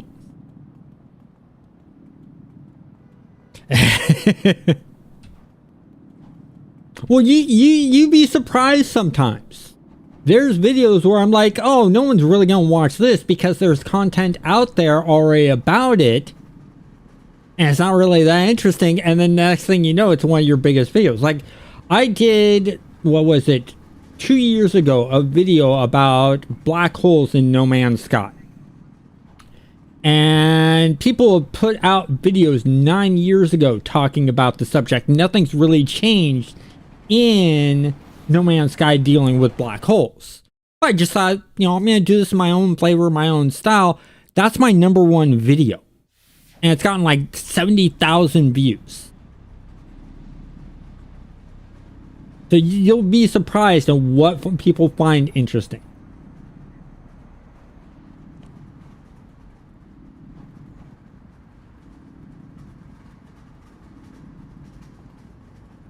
Mm.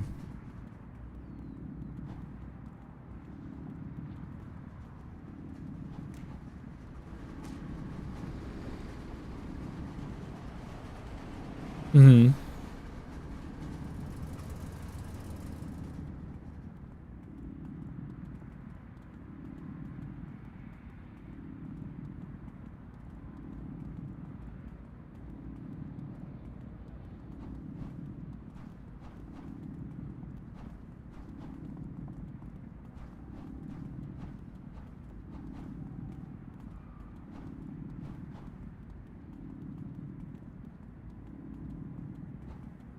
Uh-huh. Yeah.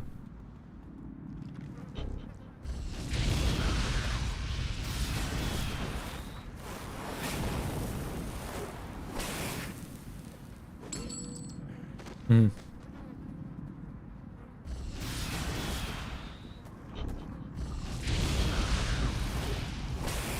Yeah.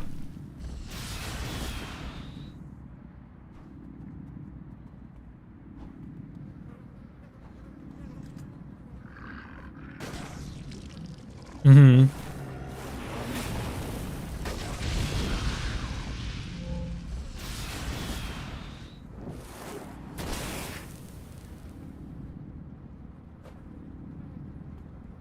Mm-hmm.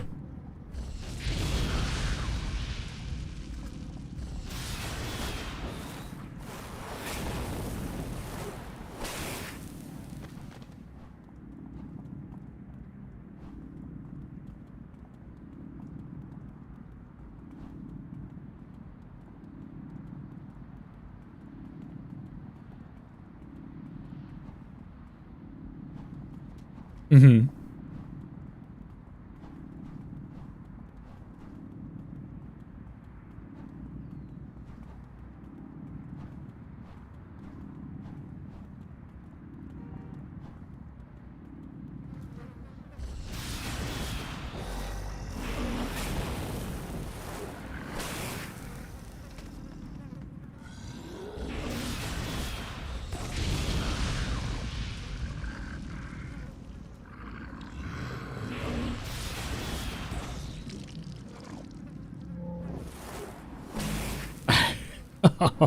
Yeah.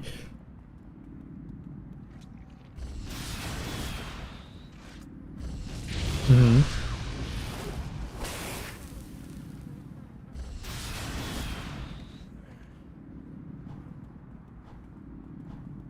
Mm-hmm.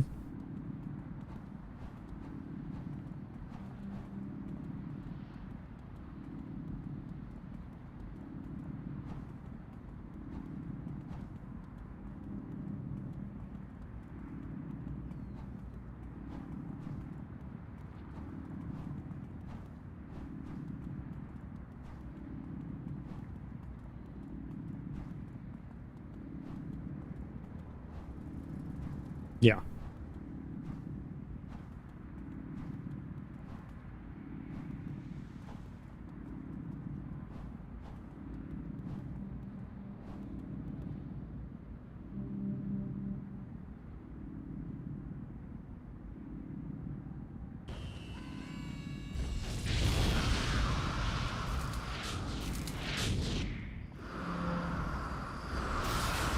Mm-hmm.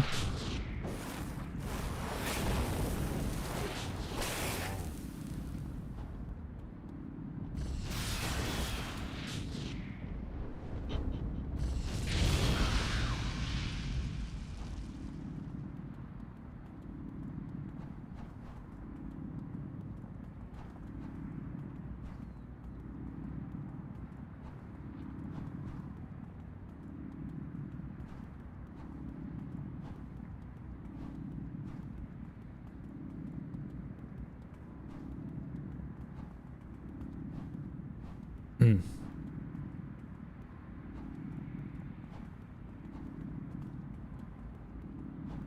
Well, it also adds the unknown because I've been there a long time ago when I was playing EverQuest, and I was wanting to gain experience in Lower Guck.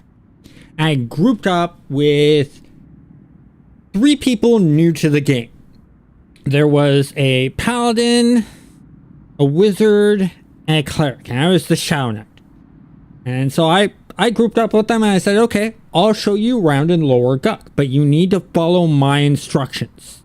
If you don't follow my instructions, you'll get kicked from the group and we'll leave you stranded in Lower Guck. It's your own fault. That's the penalty for not listening to someone who's seasoned about this. I said, now I'm going to be doing the pulling, and while I do the pull, you are to stay with the group and not follow me because I'm doing a feign death pull, and if you follow me, you're going to attract the mobs and you have the chance of getting everyone else killed. So let me do the pulling. I have the experience of doing this. So I'm going through and everything's going fine. And then I do like the 6th or 7th pull. I come running around the corner, and right around the corner, peeking around the corner, is the paladin. And I feign death right in front of him, and what shows up right behind me? About 5 mobs, all conning blue to me, but were white and yellow to them. And the paladin just gets dropped dead. And he didn't even get a chance to move. And so I'm sitting there. I'm still feigning death, pretending my characters to be dead. And I said, okay, guys, canceling this pull. Paladin messed things up. Paladin's dead. Paladin responds back, can someone please get my body back to the group and res me? And I said, what was my rule? He goes, you're going to leave me here. I said, exactly. What did you do? You broke a rule. So what am I going to do? And he goes, you're going to leave me here, aren't you? I said, exactly. You need to learn a lesson to listen to the people teaching you the game. There's a reason for this. This game's very dangerous. I mentioned it to you multiple times. You saw what happens and things like that earlier on. And so he turns to the cleric. He's like, please give me a ride, please. And the cleric's like, no, you've risked everyone else's time here by not listening to this guy who's teaching us this game. Find and pay for your own res. And the guy is like, oh, come on, please. And the cleric was like, okay, tell you what. You pay me double what it costs for a res. I'll res you. It's like, okay, great. Yeah, sure. So I get back up. I protect the area to help the cleric. The cleric reses him. The paladin pays the cleric the money. The cleric then does a trade for me and gives me that bonus money as a thank you to show respect. I didn't ask for it. I didn't need it. In fact, I actually turned it down and said, I'm not worried about it. That's, you know, that's not why I'm here. I'm here to help you guys learn the game, and you guys, you know, majority of you have done a good job. So I think it's also somewhat can be controlled by the leader of the group on how things go, but there are times where you get people who are just going to do things that will mess everything up, and you can catch the guild leader off guard, such as Leroy Jenkins.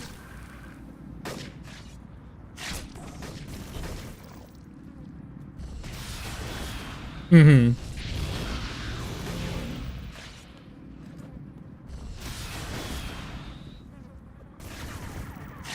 Mm-hmm.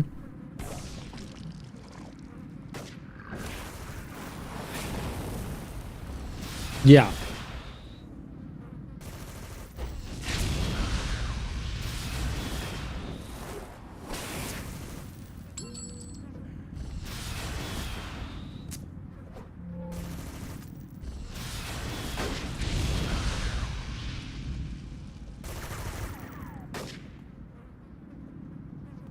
Mm.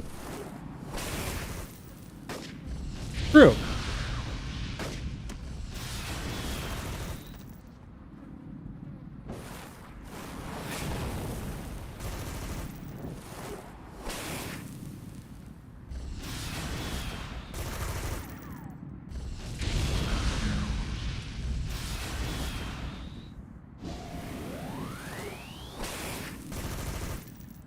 I mean, I will admit there are times when I look just to solo in an MMO. And I actually prefer to play characters that can somewhat solo. But I prefer to play characters that can somewhat solo because there are the times when I cannot find a group. And that's the other problems with MMOs is, you know, when you have a group oriented thing that, you know, you need to have a group to do, but you can't find a group to do it. That is such a pain.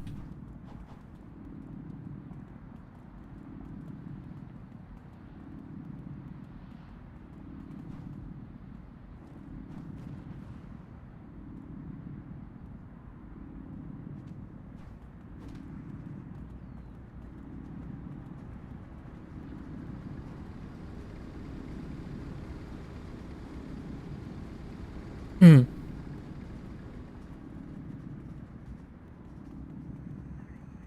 Yes. Mm-hmm. Mm-hmm.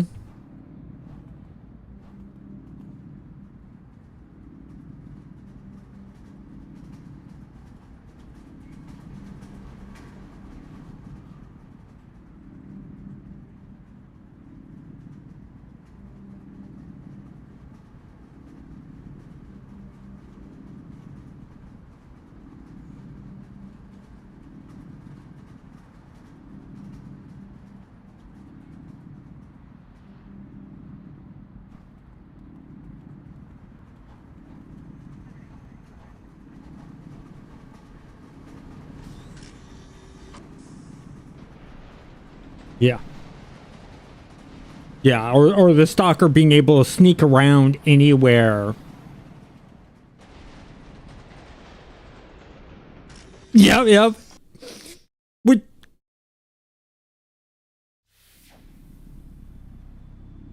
yeah.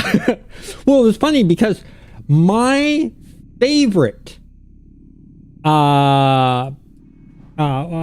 build in City of Heroes original vanilla City of Heroes is a electric blaster.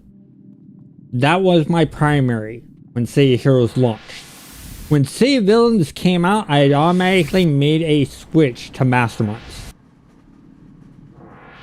And then when they did Going Rogue, where they allowed you to take your Masterminds or your villain characters and bring them over to a hero, I brought that character over to a hero.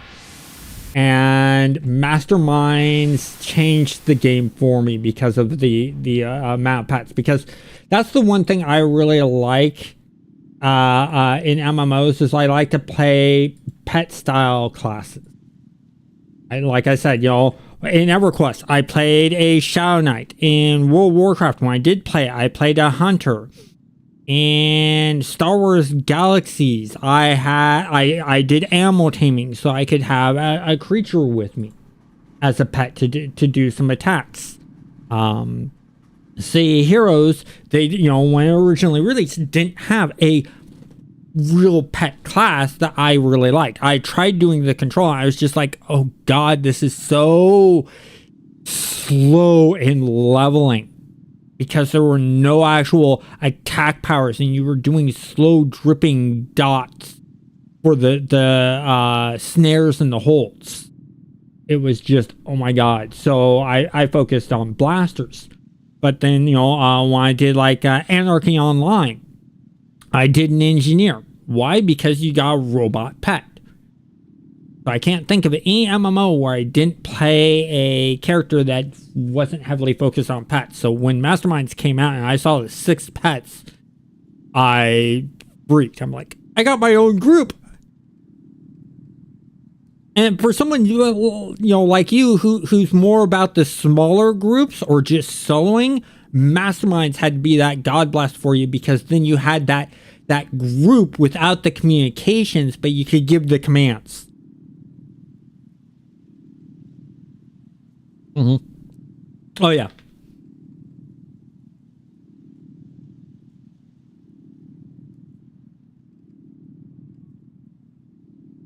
Mm-hmm.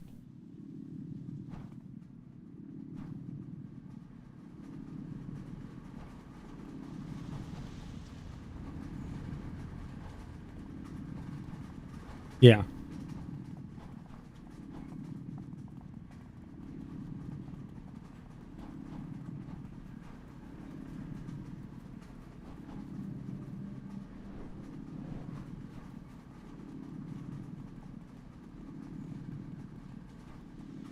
Mm-hmm.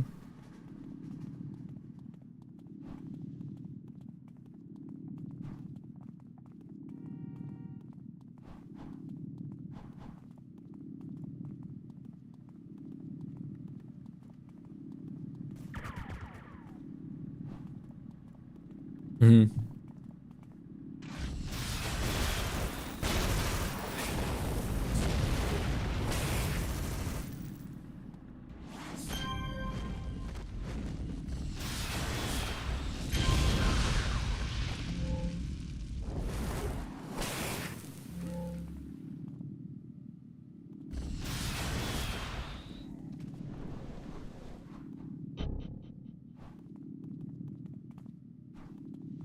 Mm-hmm.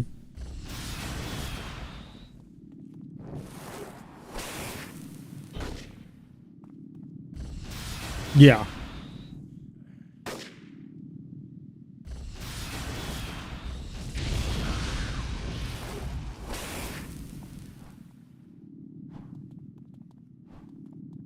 Mm.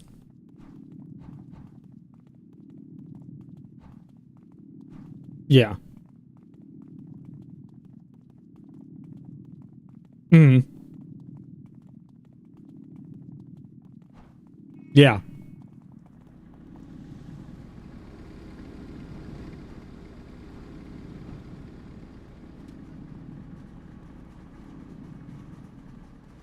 Yeah.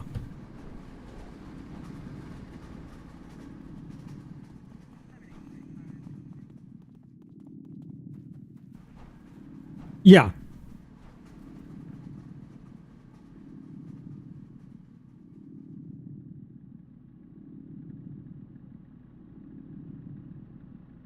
Mm-hmm.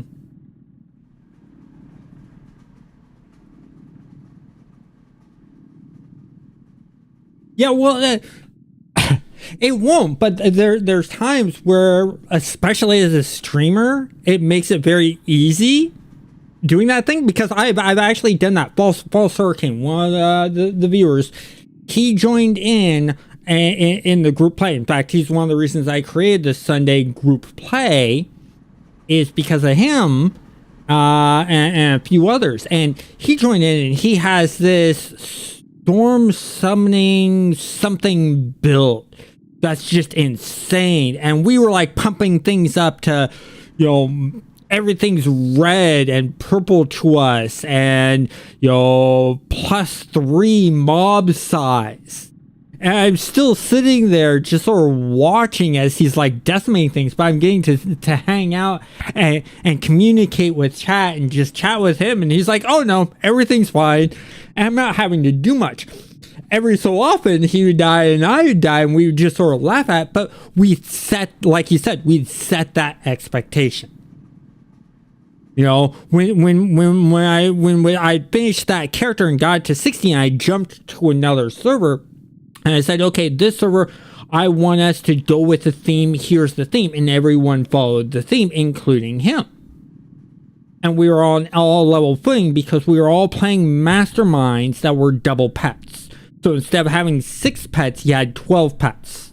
Imagine running a group of 8 masterminds, each with 12 pets. It was insane. We were still doing that mass. You know, we actually had to jump up even more difficult, but it was just fun and chaos.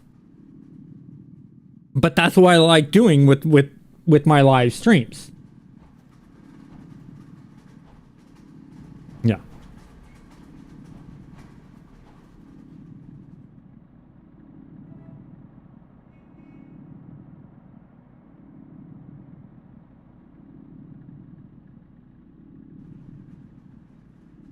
Mm-hmm.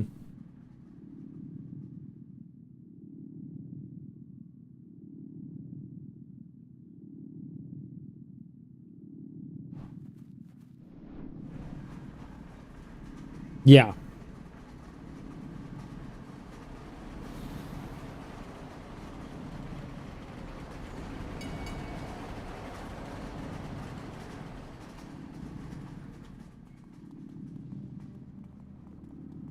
Yeah.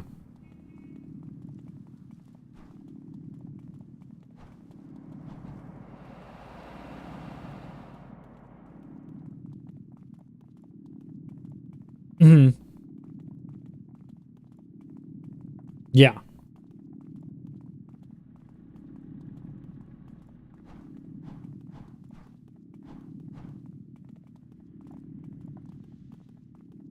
Mm-hmm. Yeah.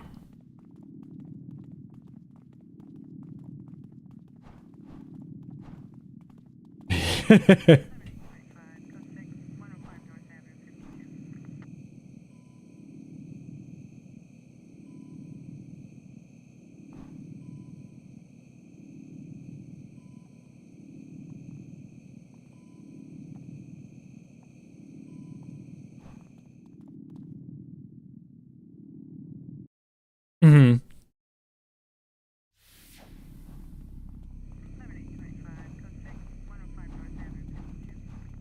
Yeah.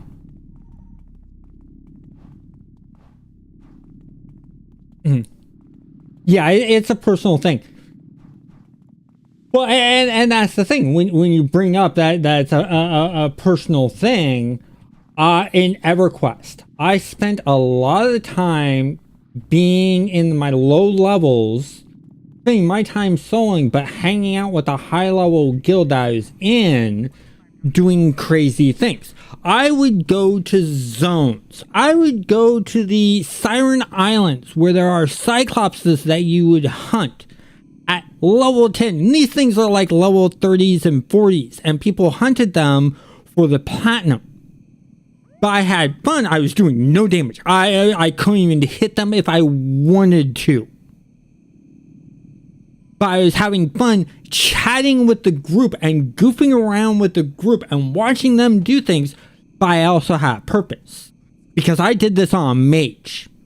And what I'd done is I had gone to a bank and I'd bound my character to that spot.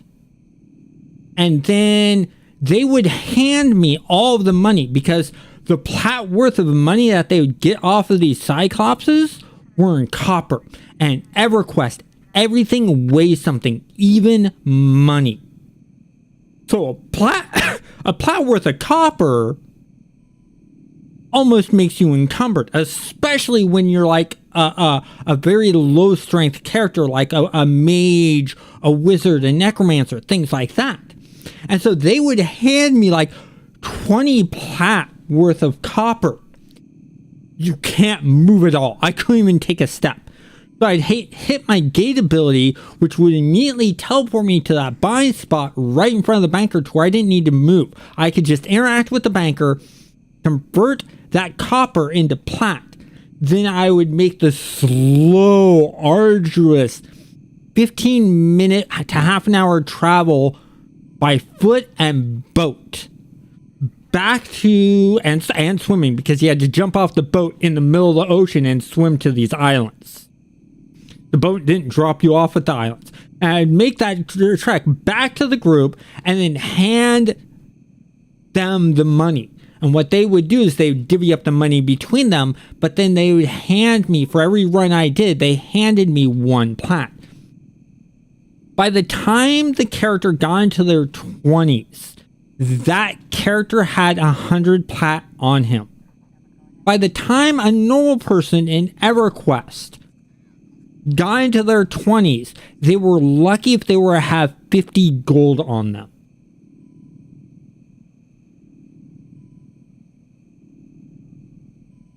I was rich, but I had fun the entire time.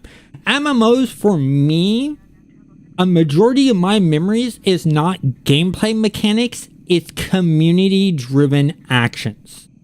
It's stuff that happened with friends or people that I met in the game.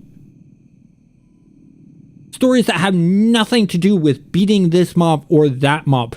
Things like hanging out in Lower Guck, fighting the Frenzy, trying to get the flowing black silk sash. My brother's friend puts his character in the corner, sits him down, and emotes rocking back and forth, saying, "They're all jagged bands, they're all jagged bands." We're like confused, what? As we're waiting for mobs to respawn. He goes, "Check my backpack." We open up all of his backpacks, fill up every inventory slot, and they're all 8-slot backpacks. Nothing but these useless 1 copper jagged bands. And we're just laughing hysterically. For me, MMOs is about, like I said, the people you get to meet, the people that you interact with, and the fun that you create.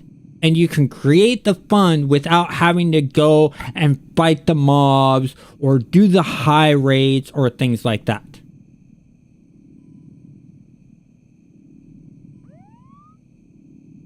Yeah.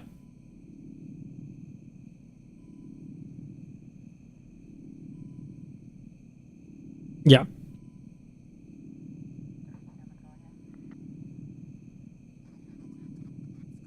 Mhm. Oh, yeah.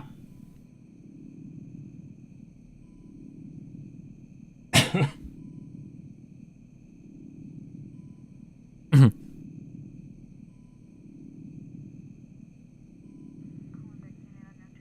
Mhm.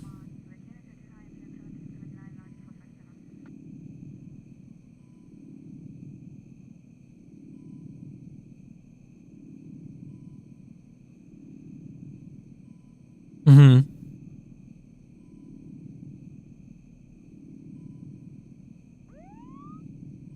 Yep.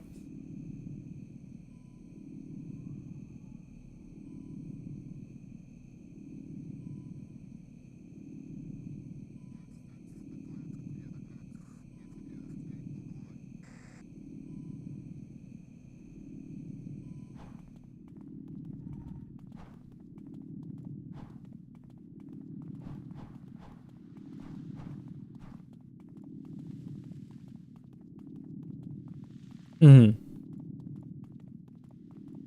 Yep.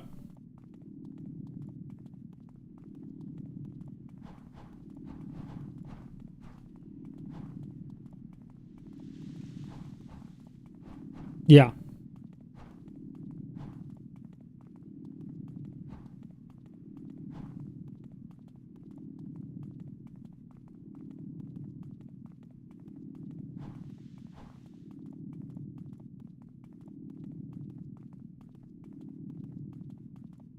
Mm.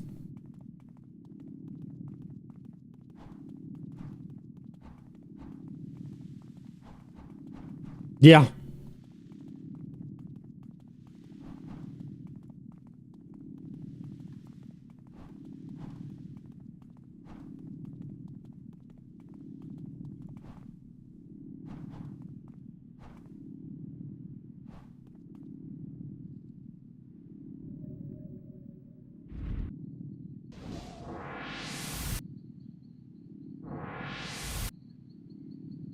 Mm.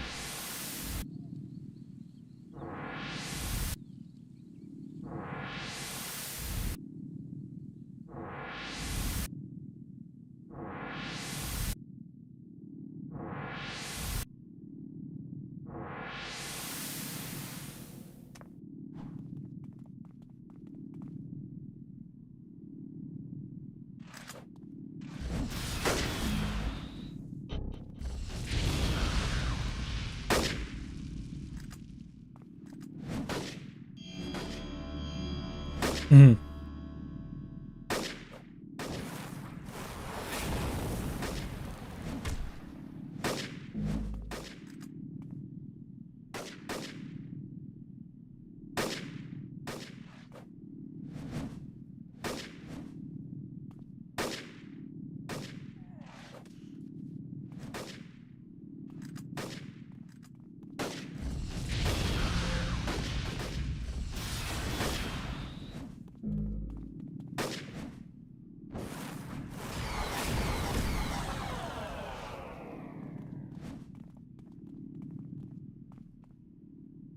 Mm.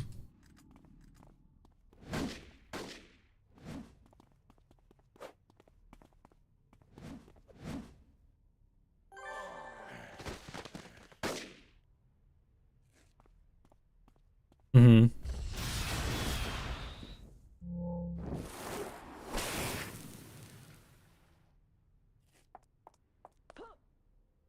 Oh yeah.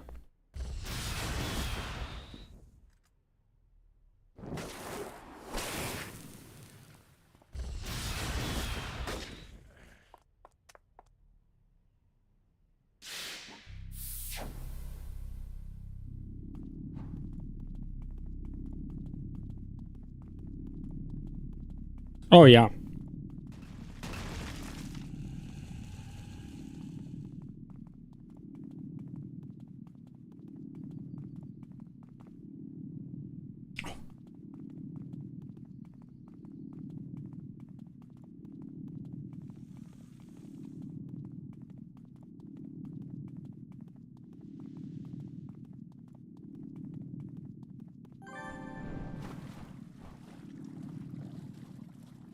Mm.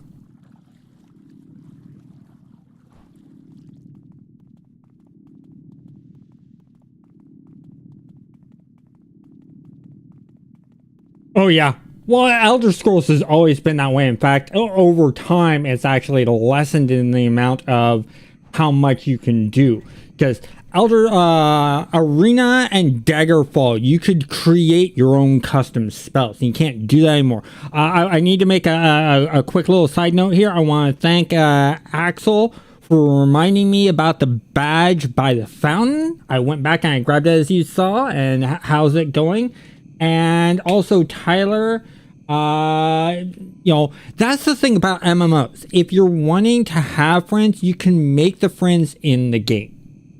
I have several friends that I've never met in real life that live in Japan, that live in the Netherlands, that live in other parts of the world that I've never met personally, that I still speak to this day.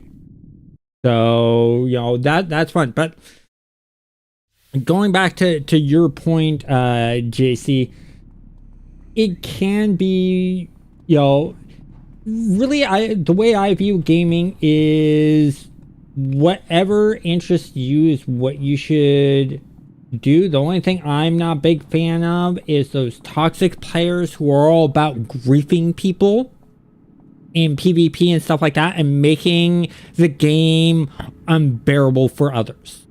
That is the only type of player I'm not a big fan of.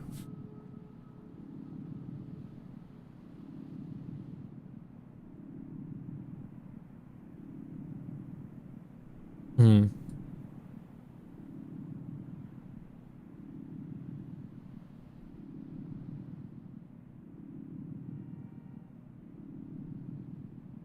Yeah.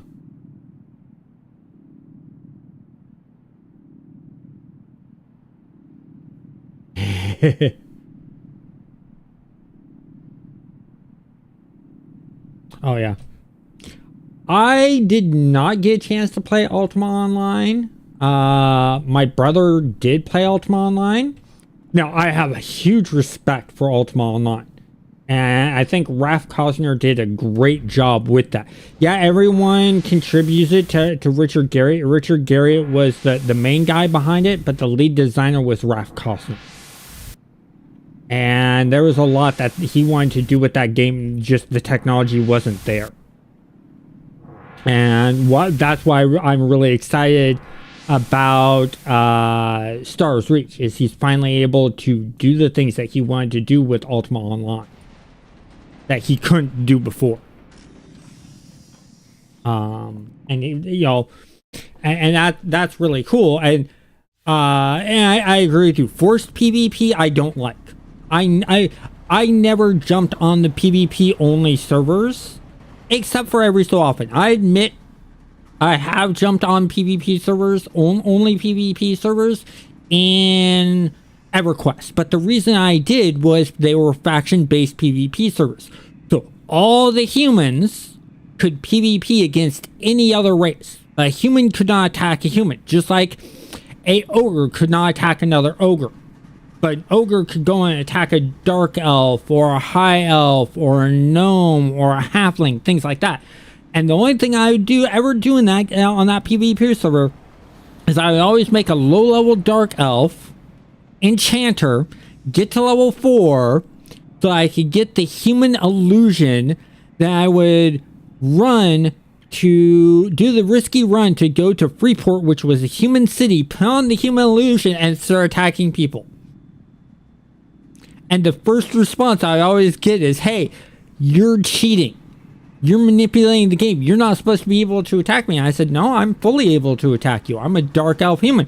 You don't look like a dark elf. And I said, human illusion. And they would call GMs on me. GM would come out and go, no, he's a dark elf. He showed you he's a dark elf. Oh, he's tricking me.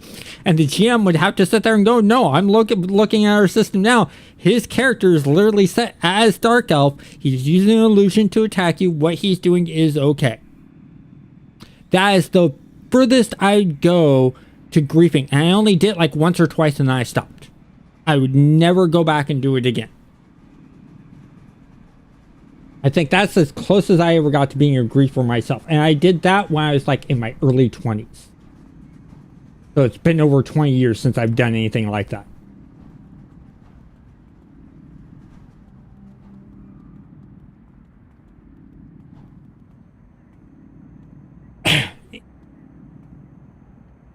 Well, yeah.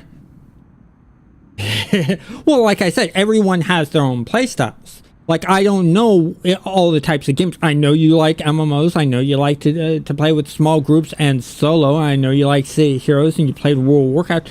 But I don't know if you like real-time strategy games. I don't know if you like turn-based strategy games. I don't know if you like city-building games or, survival games or anything like that. Talking to you, I know you probably don't do Battle Royale-style games. Or, extraction PvP games. Just from talking to you, I can get a sense of some of the games that you like. But as we talk, we'll probably learn more and more about what you like. I know that you like playing pen and paper role-playing games, which actually brings me to a question. Friday nights, I live stream for a couple hours a pen and paper role-playing game session. And there's a group of 4 of us doing it right now. Would you be interested in joining?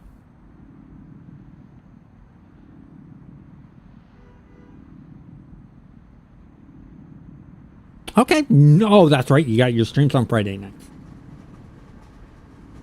Yeah. So that'd be a conflict of time. Okay. Well, I just thought I'd offer, since you mentioned pen and paper role-playing games, so we're looking for a few more players. We want to try to get to like a group of like 6 or 7.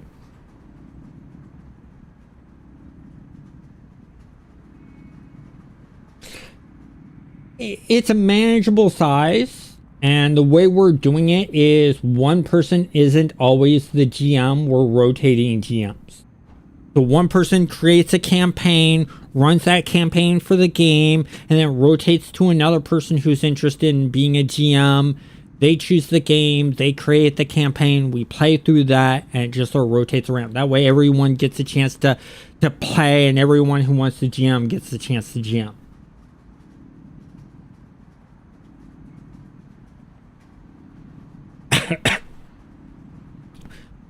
I've never actually paid someone to GM. I've always had a group of friends where there was a bunch of us that liked GMing and creating worlds and missions and stuff like that. It all depended on the game. If we played something like Shadowrun where the world is already created for us, all we had to do was create the missions and the contacts and stuff like that, then we would go do that. But if we played something like a D&D where you can create your own fantasy world and stuff like that, that's where I really have fun, is going in and building those worlds and the lore behind it and the history and the different factions and the things that happen in that world and how it works politically and religiously and stuff like that. Is very fun for me.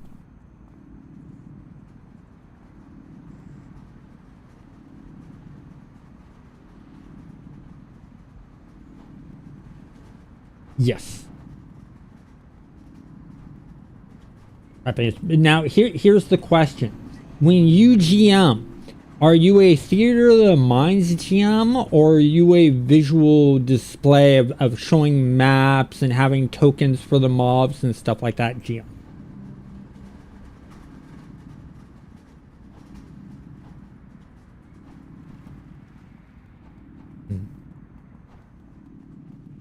Yeah.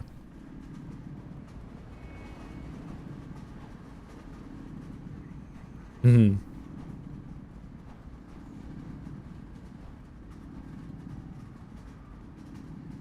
Yeah.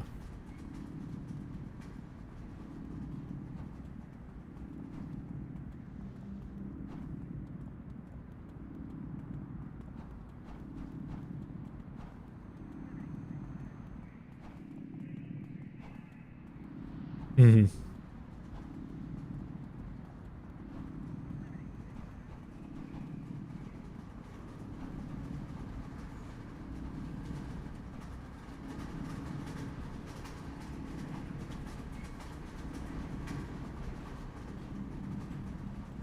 Hmm.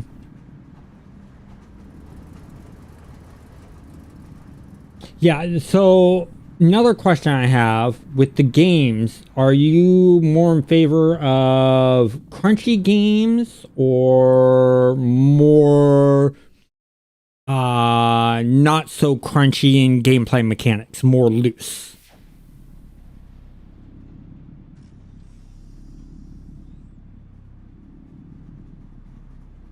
Mm,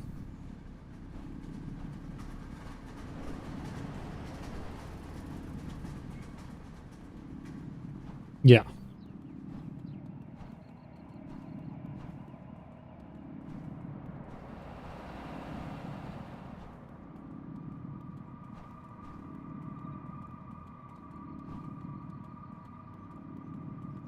Hmm.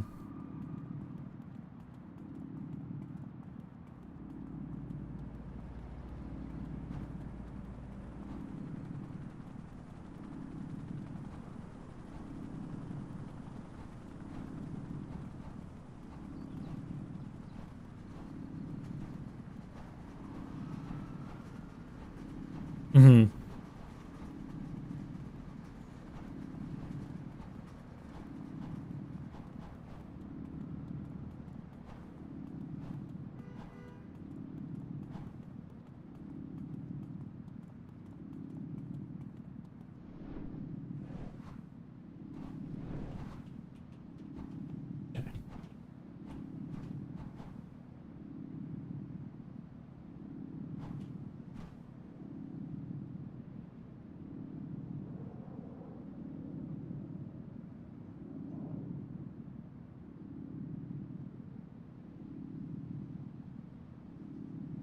Mm-hmm.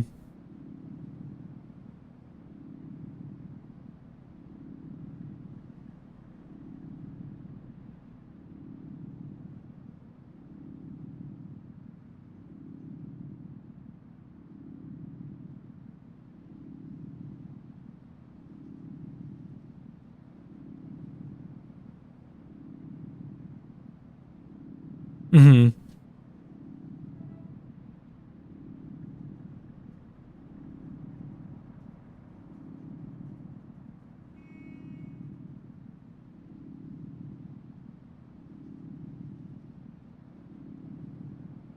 Mm-hmm. Oh yeah.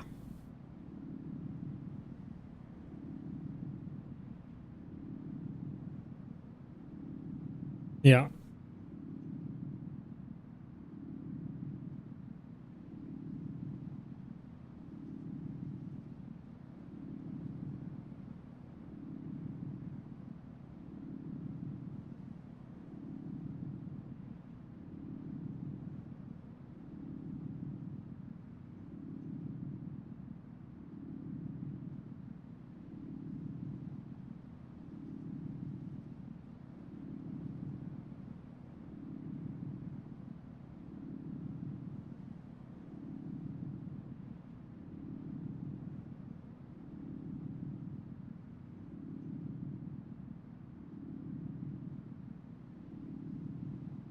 Mm-hmm.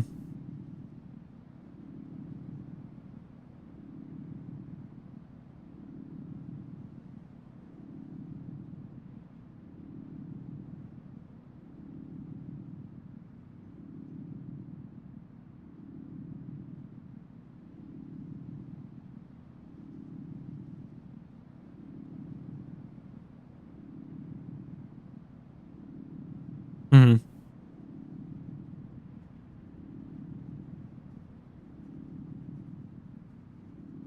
And see those are the smart players. You can't argue with the GM because the game master can do whatever they want. If they don't like you arguing with them constantly about every little thing, they can kill your character off in the blink of an eye. And I've seen it happen in the past. You know, I've had it happen to me. I've had it happen in groups. I've done it myself. Now, here's the question. Have you ever spent like months and months and months on a campaign, and at the very beginning, the players do something completely unexpected and just ended the campaign? At like the very start of it, like, you know, second or third session.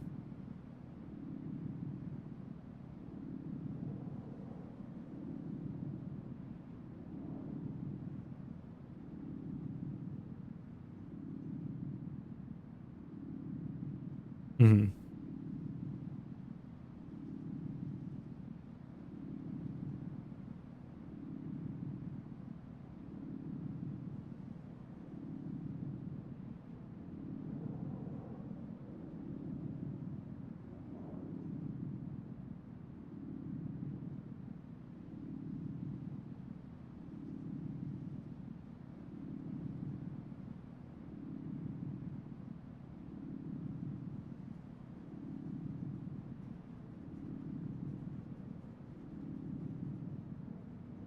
Mm-hmm.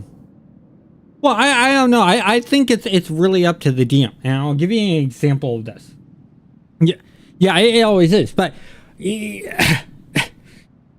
for me, when I DM, it depends on how creative the players are in a situation. If they're being really creative and really thinking things through to where it actually makes common sense that this could happen, I'm gonna let them do it no matter what. Even if it's gonna end the campaign early. I created this, for instance, in Rips, I created this really big campaign that was all dealing about this war between the, the coalition and a faction of mutants. I had this whole entire war planned out, and the players were just getting in as this big battle that was going to determine, that was going to go for the whole entire campaign, that was going to determine which side won. And the two sides were getting ready for their first big meetup battle of a lot of people from both sides, main forces from both groups.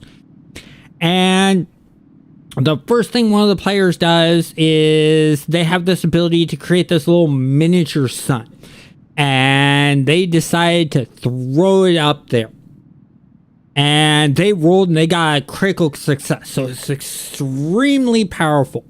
And I said, okay, well, where do you throw it? And she's like, above the armored guys. I said, the Glare Boys?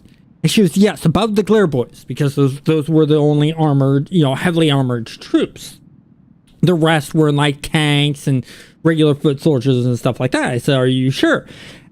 The other two players sit there and go, sidebar, really quickly, when we see her cast this spell, can we figure out if we know what they're going to cast? And I said, well, roll for insight. Let's see if you recognize the spell. Roll your intelligence for spell casting. Let's see what happens. And one of them rolled terribly. The other one rolled amazing and knew exactly what spell it was and how powerful the spell was. And so I gave, I said, okay, it's this Nova spell that creates a little miniature sun, and it's twice as powerful as it normally is. And you notice that's going to be happening right above the Glare Boys. And that player goes, okay, I turn to my the other player who's standing next to me, and I say, turn away, cover your eyes, and put on some shades. And both players did that. And so I rolled to see what the radius of this would be and stuff like that, and then calculate out, because Glitter Boys reflect lasers. And in order to reflect lasers, you also reflect light. And you have about 100 Glitter Boys in there in this like big several platoons on this one area, hitting that area. Ended up blinding both armies completely. I thought, okay, this is the end of it. There's not much that they can do from this point. Then the players ask, okay, how long does the blinding last? I rolled to see how long in hours. I'm like, okay, they're blind for a couple of days. And the two players smile at each other and turn to me at the same time and go, we're robbing everyone of everything we possibly can up until the sites start to return, and then we're going to stop. They had literally taken all the equipment from like 75% of the army so that they couldn't even fight each other, because there's no weapons, no armors, no vehicles to do an actual battle with. That actually caused the war to end, because now there's no gear to actually fight this war. The both armies have to re-gear back up, and they walked away and sold it on the black market and became billionaires. We just had to call the game there and start up a new campaign.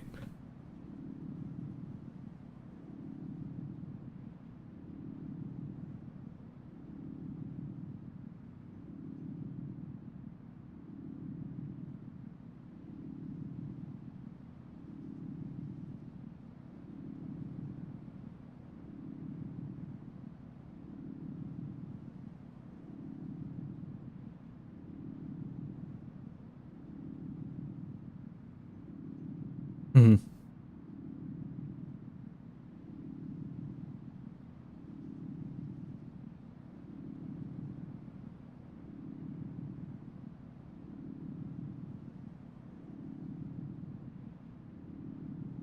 Mm-hmm.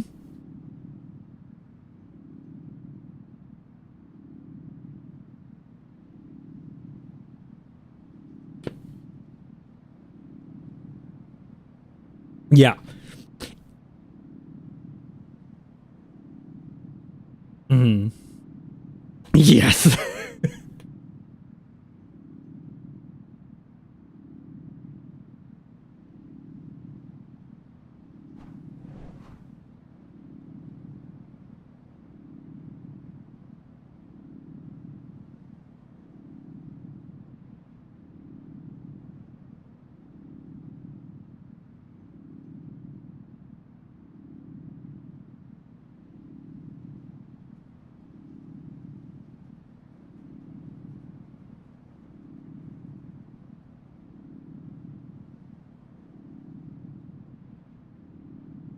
Yeah.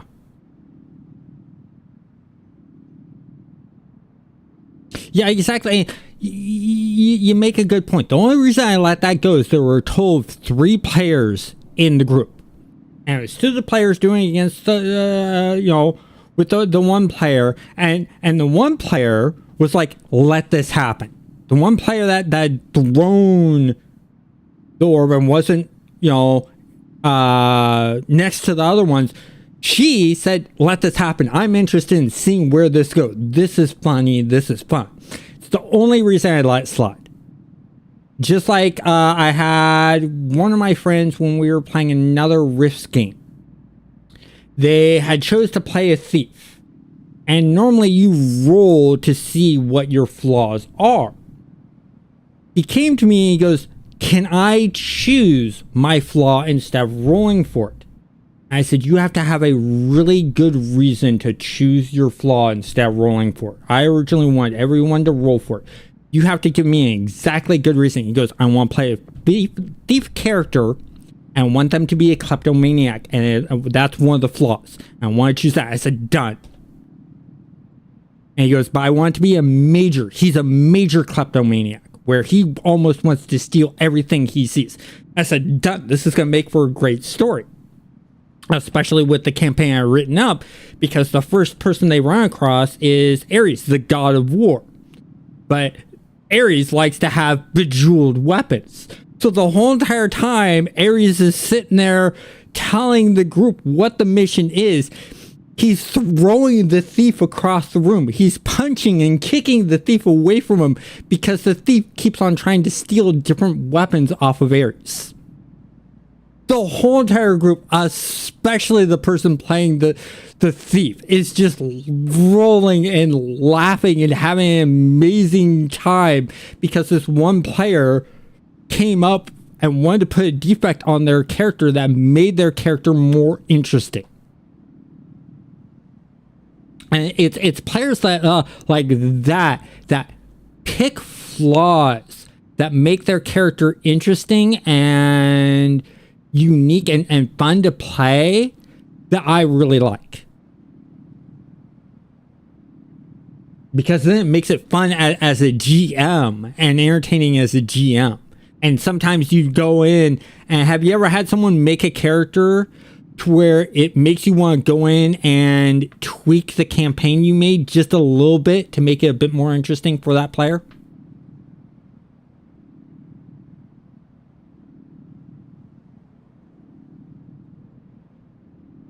Yeah, no, I went into campaign based off of something like that.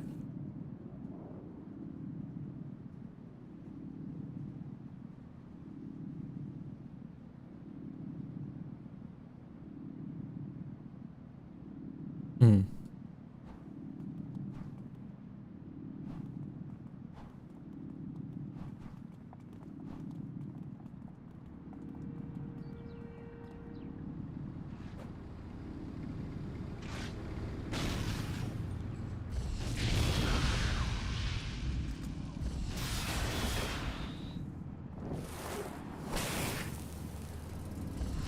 Mm.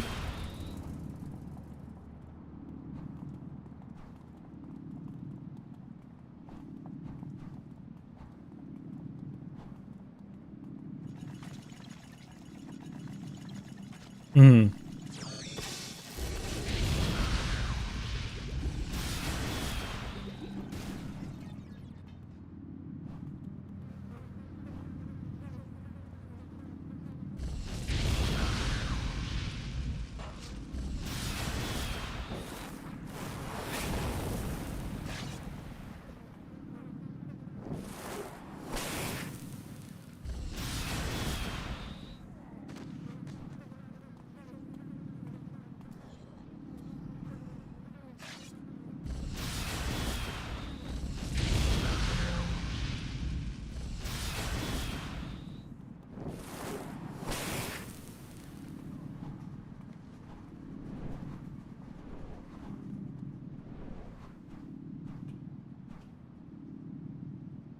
Mm.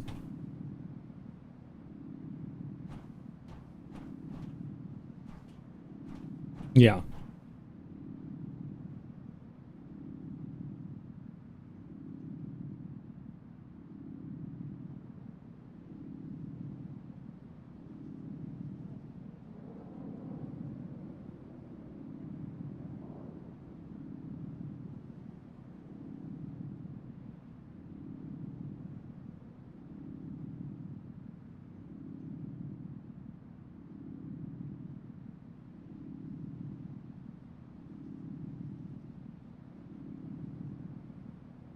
Oh,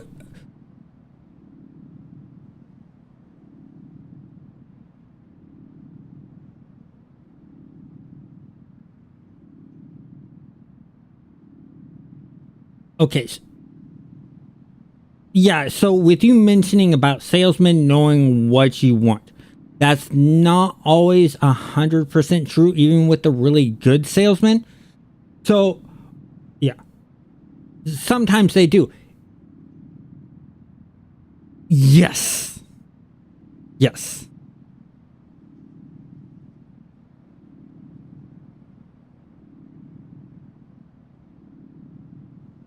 Exactly, and that's a good point. Going off of that, I want to give a couple examples. I'm into riding bicycles, and I've gotten heavily into recumbent trikes. When I got into recumbent trikes, and I said, "What's a good trike to get?" Everyone always told me, "Ride as many trikes as you can to find the right fit for you." When I went to the local trike shop that was in the next city over, they literally sat me in a bunch of different trikes and had me ride around for hours in these different trikes. And each time I'd come back, they would ask questions. What did you like about this? What didn't you like about this? Why are you wanting to ride a trike? What are you looking to do? Are you looking for speed? Are you looking to do long distance? Are you looking to go off road? All these kind of questions to help narrow down my choices. And like you said, that's a really good salesman. What's really bad is when you have like what Blizzard did with Diablo Immortal and them coming out saying, you don't know what you want. We know what you want. You want this. That's bad salesmanship. Yeah. Exactly. That was such a bad move on their part. Because I like the way Raph puts it. Raph Cosner says, the players know what they want, they just don't know how best to have it implemented in the game to make it the most fun for them. And that's where a game developer's real job lies. And I have to 100% agree with that. And even then, a game developer will end up making a mistake. But really good game developer will admit when he made the mistake and correct that mistake. Good example of the game I'm working on now, which is a mix between miniature golf and pinball. We had this power bar that went horizontal. And after you shot, it would keep the power where it's at. We had a player during an expo sit there and say, why don't you make the Powerball vertical and reset after every shot and then make it look like a pinball plunger? That way it gets that pinball aspect more across. And me and my roommate, who's the programmer, looked at each other and went, oh God, we're idiots. Come back tomorrow. We'll have not the graphical look of it, but the feel of it in game, the code base of it, and moving it from horizontal to vertical, and the way it interacts all put into place. And he came back and he's like, oh, this is perfect. Don't change a single thing. This feels more pinball like than it did before. So you can definitely learn from the player base on what you need to change and adjust. But you gotta use sort of your own intuition on how to best implement that.